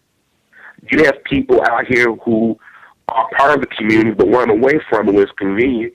You have people who want to compare their plight to our plight, and when we push back against it, we're made to be anti-this, anti-that. There's no such thing as a black racist. At best, you can get a black person that's maybe bigoted or prejudiced or have a negative reaction to racism. Blacks have never enslaved a group of people. We never sat around, took pictures, and harmed people and copied body parts as souvenirs. We've never passed laws to keep people at a certain level. We have not set out to destroy the makeup of the family. Those things have been done to us. And the moment we push back against it, we're the bad guy. And that's the only thing I have a problem with people with us, that our experiences are comparable. They're not. Nobody would know what it's like to be a black guy driving down the street, seatbelt on, following the rules on the road, get pulled over, and you get a gun put to your head and say you look like somebody. Or go to a job interview and listen to hear your name, and then they say, oh, you're such and such? Or when you take a test at school, they think you cheated, and they give you a test multiple times, and they stretch their head, how does this keep passing? Or the things when they say, oh, you know what, you broke in the housing project, didn't you? When you say you didn't, they look at you like you some space case or something, or you the good. Those things, we've never done that to anybody. Those things have been done to us. And I've never made like our people don't have their faults. But I will not let anybody tell me that our experiences don't matter. Now, I wasn't directing anything for what you said. I'm sorry, go ahead. I'm sorry. Now, that's all well and good. Now I'm going to tell you, everybody has different life. Yeah, laugh. I love it. You're ridiculous. You said stuff about me when I laughed at you, but that's okay. Everybody has different experiences in this life. I'm going to tell you a little bit about mine. I had cancer when I was 9 months old. Very rare. My mother died of cancer. She had it twice when I was 10. My father went to prison for life in a day when I was 13. I lived in my car from the age of 16 to 17 and went to high school while living in my car. I had nothing. Nobody gave me anything. Nobody did anything for me. I was blackballed because of my family name, where I come from. I'm of full Italian descent. Blackballed. No family, no nothing. I did everything on my own, and I'll tell you what, I made my first million at the age of 24. I'm successful. Nobody did anything for me, and I'm white. So for you to sit here and try to tell me that I don't know what it's like to walk in a hard road, that's disgusting. Everybody has different experiences. Not everybody's born with a silver spoon in their mouth just because they're white. I didn't say that, and sir. another I didn't thing, say that. And another thing, when you say black people never enslaved anybody, black people enslaved themselves for years and years and years and years and sold them to white traders. Tell me I'm wrong. And did those white people have to buy them? See, two wrongs don't make a right. See, that's a false narrative. We know what our people done. We've never taken up for the crap our people done. And I've never said that your life wasn't hard. But what you went through was tragic. It was sad. Hey, you made your first million at 24. Hey, rock on. What I'm saying is our experiences are different. There are black men who've had ideas and had them stolen. See, this is the thing. You're mixing things up. I can go out here and have an ideal, have a business plan, surefire way to make money. Go to the bank, put all my papers for everything. Still, you're a risk. You have somebody that comes over here, can't speak the lick of English, or someone don't even have income, bad credit to still get business loans. All I'm saying is our experiences are different. I'm not discounting your experience. I'm not discounting that you were sick. I'm not discounting about your loss of your parents. That's not it. See, the problem is when people talk about racism, some people want to do this tit for tat. Like, I give you an example. I often hear Caucasians, not all, say, well, you reach about blacks and racism. When I was a kid, I got picked on. Hey, I got picked on too. Does that equal racism? They know just that we have bullets. Now, if it's different, if those kids that was picking on you became adults and tried to stop you from getting something, then there would be racism. There are men and women I went to school with and wasn't even smart as me, thought they was better than me because they were white, and they said it. I served in the United States military, same rank, everything. I heard guys say, I'm better than these niggers, but you still wearing the same uniform getting shot at like I am. All I'm saying is our experiences are different. They're not comparable. That's all I'm saying. And when people get mad at us for pushing for saying that, it's like, wait a minute. You want us to be the same, but yet at the same time you're saying they're not the same. And it baffles the hell out of me that people think that a black man and white man experiences are comparable. A black woman and a white woman experiences are comparable. They're not. No. I mean, no one's experiences are comparable. Black, white, it doesn't matter. Person to person, your experience in life is not the same as Phil's. His experience in life is not the same as Gabriella's. Hers is not the same as mine. Person to person, life experiences are different. And you know what? Hold on. You know, for somebody who criticizes me, you do the exact same thing. So I haven't criticized. But I'm going to ask you. I moved off of that point. See, you still hold on to that point. I moved off of that point. Of course, you moved off because it's convenient for you to move on. That's why, because you did something wrong. So it's convenient. Yeah, there you go. Laugh again. It's convenient for you to move on because you did it wrong. Now, if it was me, you'd be all over me. Guys, okay, Jim, leave your thought. Hey, Phil, you know what? I have to say something. I'll let him talk. I guarantee you that you've been pulled over by a police officer, right? Mm-hmm. I have. Yeah, I've been pulled over by a police officer. You have, okay, those are shared experience all around the country. By black men and black women. I have a question. Have you ever been pulled by a police officer, sir, had a gun put to your head? Well, I don't. I'm gonna say this much. Actually, I have not had. No, I'm just telling my experiences. I have not had a police officer put a gun in my head. Every time the police has stopped me, I knew I was in the wrong. I was trained from childhood how to deal with police officers. Number one, if they want to arrest you, just go. Don't argue with them. Don't fight them because they can kill you. I was raised that way. Number two, police officer stop you. Keep your hands on the steering wheel. Don't move until he tell you go for your wallet or whatever. And just tell him my wallet's right there. I'm going to get it. And try to diffuse the situation as much as possible. Don't argue. Don't make a scene. Nothing. Because it can go from 0 to 1,000 real quick. I was raised that way by my grandparents. I haven't had issues with police officers when they stop me. That's just me, though. Mm-hmm. Because I already know what some of them may think when they show up. Now, some people in these police videos that I see, and I do, sometimes they do kind of escalate it. Because let's say if they are them racist types, that's all they're looking for is a reason to do something to you.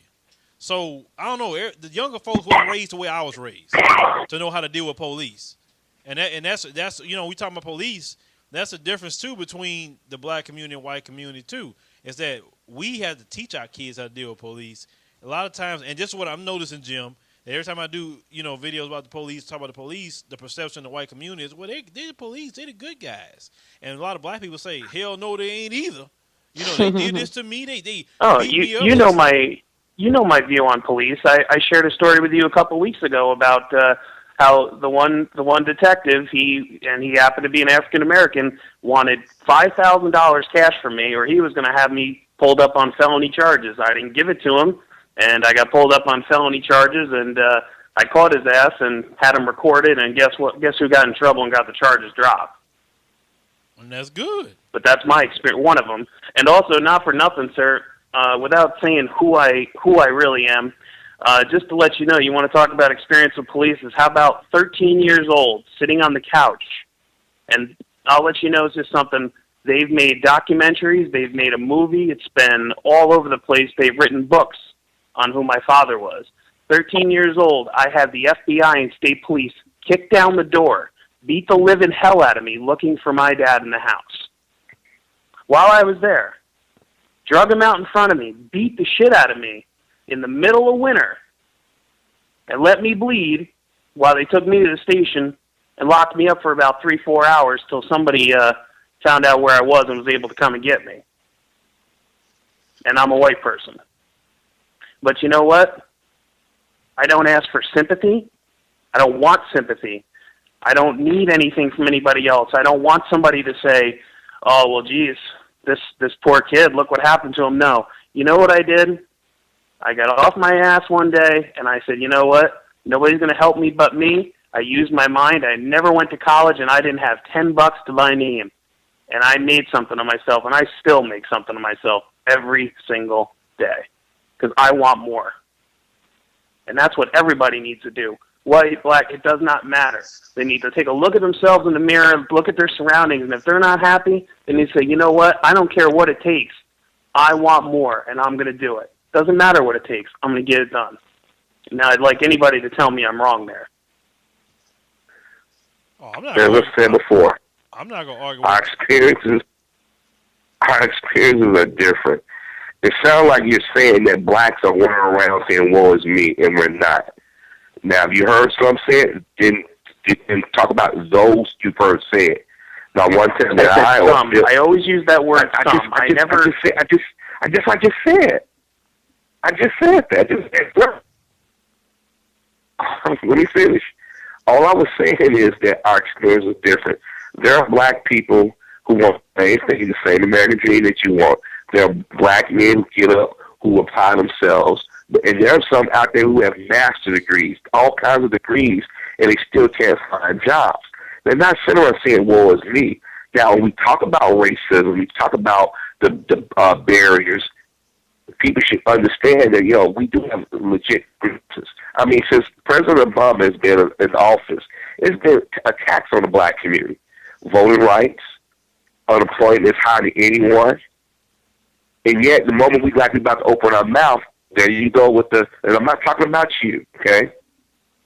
There you go with the wine and stuff, but everybody is wine. I remember when in our community, people have gotten arrested for marijuana, felonies. Now, all of a sudden, white America gets their nigger moment. Now they want to make marijuana legal. And I tell black people, I say, don't tell that bandwagon of cheering legalized marijuana. When it's affected our community, our families were destroyed because jobs were outsourced by Democrats and Republicans. I mean, here it is. I've watched Phil videos and Phil watch mine. I've always been mindful not to talk in absolutes when I talk about racism, because I know all white people are not racist. Only problem we have as a community is when people do the tit for tat. Our pain is more than your pain, or people bring up about slavery. We know what part our people played in it, and that's issues that we still affect us as a community with the self-hatred. But people can't use that as an end all to the argument, well, your people were sold by other people in slavery. Then I can come back and say, well, your people, not your people in particular, let me make myself clear, had to buy them and justify it. I mean, here you have politicians going to want people to vote. Early voting is like somehow people vote, that's a bad thing. I mean, that is racist. I mean, they want people to put an ID and have an ID. Harvey, I'm going to tell you something about that one. Why the conservatives are doing that? Because they know they really can't win the national election again unless they do dirty tactics. Because they're like conservatives are not trying to get on board with the gay community and abortion and stuff like that. And Democratic Party already got that sewed up. So if they can disenfranchise voters, but the best way that they can, that way they feel that'll help them win another national election. That's just kind of my position. At least on what you're talking about. And you know what another reason is that the numbers, they say we make up 13, 14%. It's not that, because if I want everybody to think about this for a second. If we were truly a minority, they wouldn't give a damn what we thought. Think about it. If you're so worried about the black vote, that means our numbers are a lot higher. They're not going after the Hispanic vote like they're the Asians. You see what I'm saying? If we were truly a minority, people would ignore it. In this country. Mm-hmm. Yeah, they say that, but actually the Asian vote. Because when the election with Mr. Obama, it was the Asians that outvoted the Hispanic vote. See, the Hispanic, I'm going to tell you what the Hispanic community, and I got to give them props on this. They don't line themselves for one political party. They play both sides. Most Hispanics, up until recently, voted Republican. If you go to Florida, most Cubans vote Republican. See, right now they need the Democrats. They need President Obama to push their agenda, just like the gay and lesbian community. They need him. That's why on that night when he won, everybody was crying. Oh my gosh, you got a black president. As soon as he got in and pushed their agenda, now they cut his throat. See, the only community that haven't benefited from this man being in office is us, but yet everybody keeps saying that we benefited somehow. I thought everybody wanted health care. I thought everybody wanted to be able to take care of their family and be able to do their own thing. This is why Phil, me and some others out here who do videos, we don't talk in absolutes because, as I said before, there are people within our community who have cut our throats. But when we do talk about racism, better believe it comes from a place of experience and history. I remember the first time I heard the word nigger. I was 40 years old. And unfortunately, that word is a constant. And I know people say the black community, and I hate when we say it, but you have to understand why it's done. But when you have people, when you go to that job and people make slurs at you and then say, you go tell the boss all you want, I'm going to do so you playing a race card, you already know you lost right then and there. Well, I'm going to, go ahead, sorry. I need to respond to a couple things there. One, I didn't say anything about interior, black slavery until you brought that up. That was in retort to what you said. Secondly, this again goes the other way. So me as a white man, you can't imagine what it's like to walk in my shoes either. So let's say this happens. Well, here I am. I'm going to go to the gas station, let's say in a predominantly black neighborhood, right? Mm-hmm. Now for me, now let's say I walk in and there's some thuggish looking guys there or whatever. I'm a pretty big dude, but whatever. Now, let's say the word cracker comes out, and I get pissed. Well, that's not right for me to get mad, because they're only saying the word cracker, even though that is a racist slur. But I can't say anything about that, because that would make me racist, because it's not right. It's okay that cracker was said, because a bunch of black people said it. Again, not you, like you said to me, not you. I don't speak in absolutes either. But that's my question. That again goes with this whole racism in America topic. Why is that okay? Now, Phil said something earlier. It doesn't have the same effect. I'm not sure how you can say that, Phil, because, I don't know what it's like to be a black man. You don't know what it's like to be a white man. Okay, what I mean by say, you know what I mean? Let me explain something to you. And I think I explained that it didn't have the same. That word didn't have the same effect in the sting as that, saying nigger versus the other word. I'm not using it. And I explained to you where that word comes from. It comes from the slave master cracking his whip upside the slave's back. And that's where it comes from. That's where it comes from originally. So let's just make sure you put that in proper perspective. Now, I said that how many black people, and I said this, have been hung hearing that word. The last word they ever heard was that word. Now, how many white people have been hung or killed in the same amount as black people, I'm going to say, or more, hearing that word as on their last breath? That's what I said. I'm not saying black people don't use that word. Okay. I never said that. I never said they don't use it. You don't hear me use it in my videos. You never heard me use that stuff because I don't use racial slurs toward no people. If I say something considered a slur, I may say nigger sometime. I ain't going to lie about that. But I even try to rarely use that on YouTube because I don't have a black audience listening. So that's why I try not to even use that too much. Well, that's what I'm wondering, though, but maybe I'm not articulating it properly. How can you say as a black man that word doesn't have the same potency? Yes, okay, it was used in disgusting things. Absolutely, I agree with you 100%. I don't personally use the word. I can find better words. But anyway, and don't take that the wrong way, because that's not the way that was meant to be. I don't take it the wrong way. It has the same potency for me. Like I said, I'm 100% Italian. I've been called WAP, Dago. I don't like that stuff, but it's okay because but did you not I'm a white Italian. It's okay. It's considered a racial slur. I don't use it because it is offensive. That was my statement. But my statement about the power of it, it may be extremely offensive to you hearing that word just as much as me be offensive to a black person hearing someone say a racial slur toward them. I'm just saying, I'm talking about history aspect of the word. That's what I'm talking about, and how long that word's been here and what's been behind that word. That's all I'm saying. We have not seen any signs anywhere that says, we better not have any, racial slur for white people in this town after dark. But we have seen plenty of signs say, nigger, don't let us catch you after dark. I'm just saying. I'll tell you what, you don't want to be an Italian American in the Deep South either, a Roman Catholic, okay? You know what I mean? That's not a good place to be either. No, So I have a question. okay, I have a question. I have a question. Actually, I have a question. I'm sorry, because I didn't get a chance to speak for a while. So you're telling me that I'm sorry. So you're telling me that as an Italian American, you can walk through a white community and somebody from your own ethnic group is going to be able to point you out. And is going to be able to say, "Oh, well, he's Italian American. Let's all beat him up and let's hang him from a tree," because that doesn't make any sense. Italian Americans are perceived by what you see on Jersey Shore lately, or organized crime, or in the movies. Italian Americans get a pretty bad rap. Okay. Wouldn't you agree? So, but can people look at you in your face and tell that you're Italian American? Yeah, I'm pretty dark. Yeah, I mean, I'm Sicilian. Yeah, I'm Italian. It's pretty. Yeah, you can tell. I have a question. Have you ever been called a nigger before? Have I ever been called one? Yeah, probably. Sure. No, the reason why I asked that is because when you said you're Sicilian, if you know the history, they would say you would have more in common with me and Phil and Miss Gabrielle because of your background and whatnot. The reason why I point that out is because when you said that Bob, Diego, those terms are offensive, but you said cracker is more offensive. I thought nigger would be more offensive if somebody calls you that, because I've seen Italians offended when they be called a nigger or black.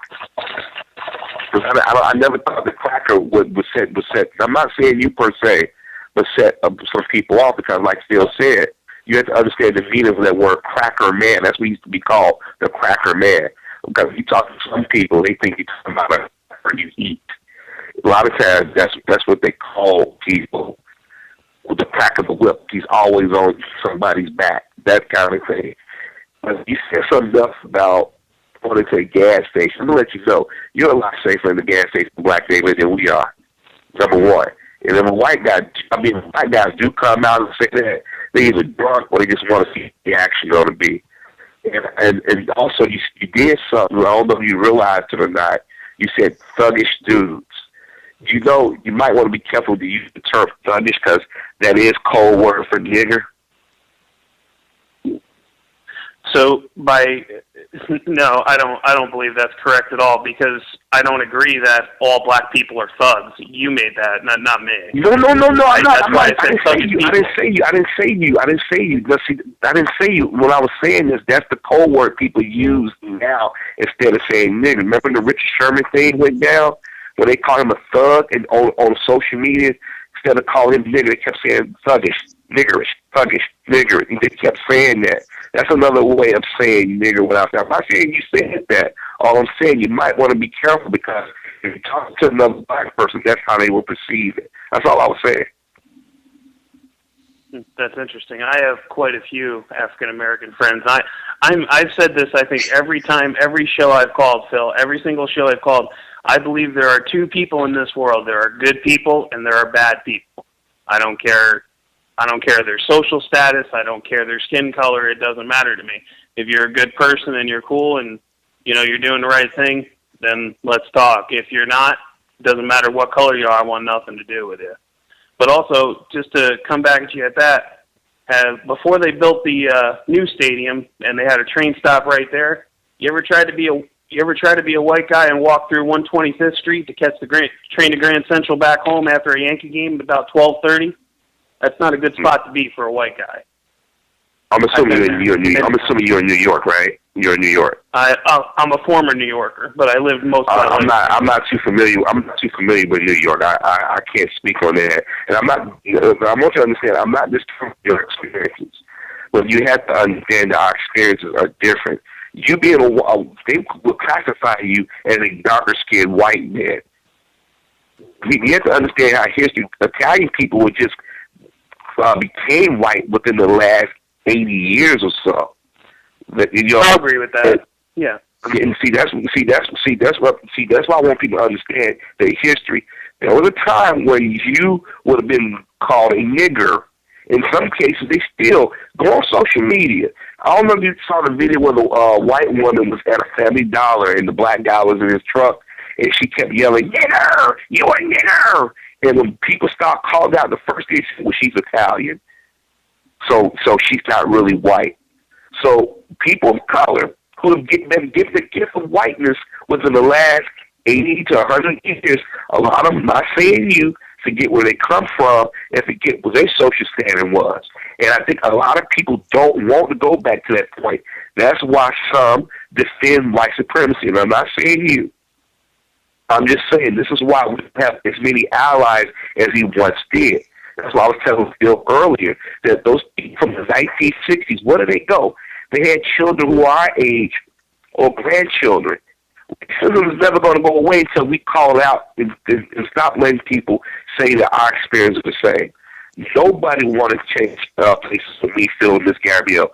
Nobody who's classified as white would want to do that. Because if they did, people will crack up. I'm telling you, the stuff that we deal with on a daily basis, and I'm not saying nobody else has a hard in life. I'm not asking anybody to give me anything. I want to get what I earn. But the thing is, we have to be honest and understand that our experiences are not the same. And maybe, just maybe, we would get a better understanding of each other.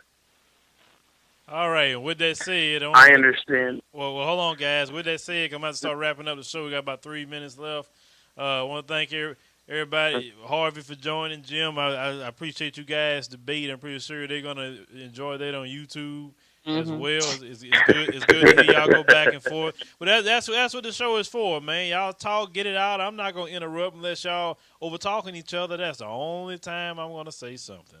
So, Ms. Gabrielle, you want to? Well, I apologize for that. Oh no, that's okay. Well, Harvey, yeah, it's all right. You and I got off on the wrong foot. I think we both went out of bounds there in the beginning, but I'm glad we got to talk at the end, and I thank you all for your time. Oh, that's no problem, Jim. You know you're always welcome, man. Same thing with you, Harvey. Ms. Gabrielle, want to talk to him real quick where to find you? You got 2 minutes, 54 seconds left. Put me on a time limit. All right. And make sure you check me out on YouTube, youtube.com/user/GIGIAYUMU. On my YouTube channel, you can find the links to all my other social networking platforms. And the best way to reach me is via Twitter. And that link is going to be in the description of all my YouTube videos. All right. Well, once again, I want to thank everybody for joining the show. Now, we're gonna stop doing this. I think maybe next show we'll have a voiceover doing it then. So a professional doing it. So because I get tired of trying to announce all these links. It gets old to me. I guess call me lazy, call me what you want. But anyway, you guys, you can definitely find us on YouTube, youtube.com/The Advice Show. If you like the show and you want to help us financially, that's great too. We take anything. $5, $10 is nice. You can go to adviseshow.com/donate here. If you really want to donate once a month, you can click that link that says monthly donation. You can do that too. Because you know what? We're trying to do different things over here. We definitely got a lot of expansion plans going on. That's definitely be coming up in the next year or so. So, now I don't really need people money to do my expansion plans. I don't think I'm asking you to give me money to do what I got to do. I just do it as I get to in time. But if you want to help out and help us get there faster with equipment, like I said, hired help, different expansion projects that we have going on, hopefully I can get a few webisodes done with a film company, some things I got in mind. Join us on that. Make sure you follow me on Facebook, facebook.com/The Advice Show, and twitter.com/The Advice Show as well. We'll be back next week with another show, another topic. You guys, make sure if you haven't seen the show or those on Ustream, you can check it out on my Advice Show media channel on YouTube.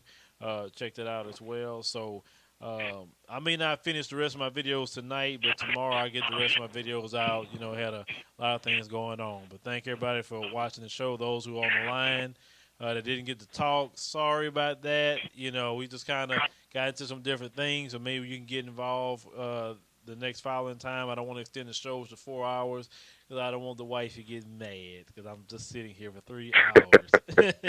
But I love the wife. I love my babies. You know, all my kids. 10 seconds. Thank everybody for watching and see you next time. Y'all are doing. Thank you for using Blog Talk Radio. Goodbye.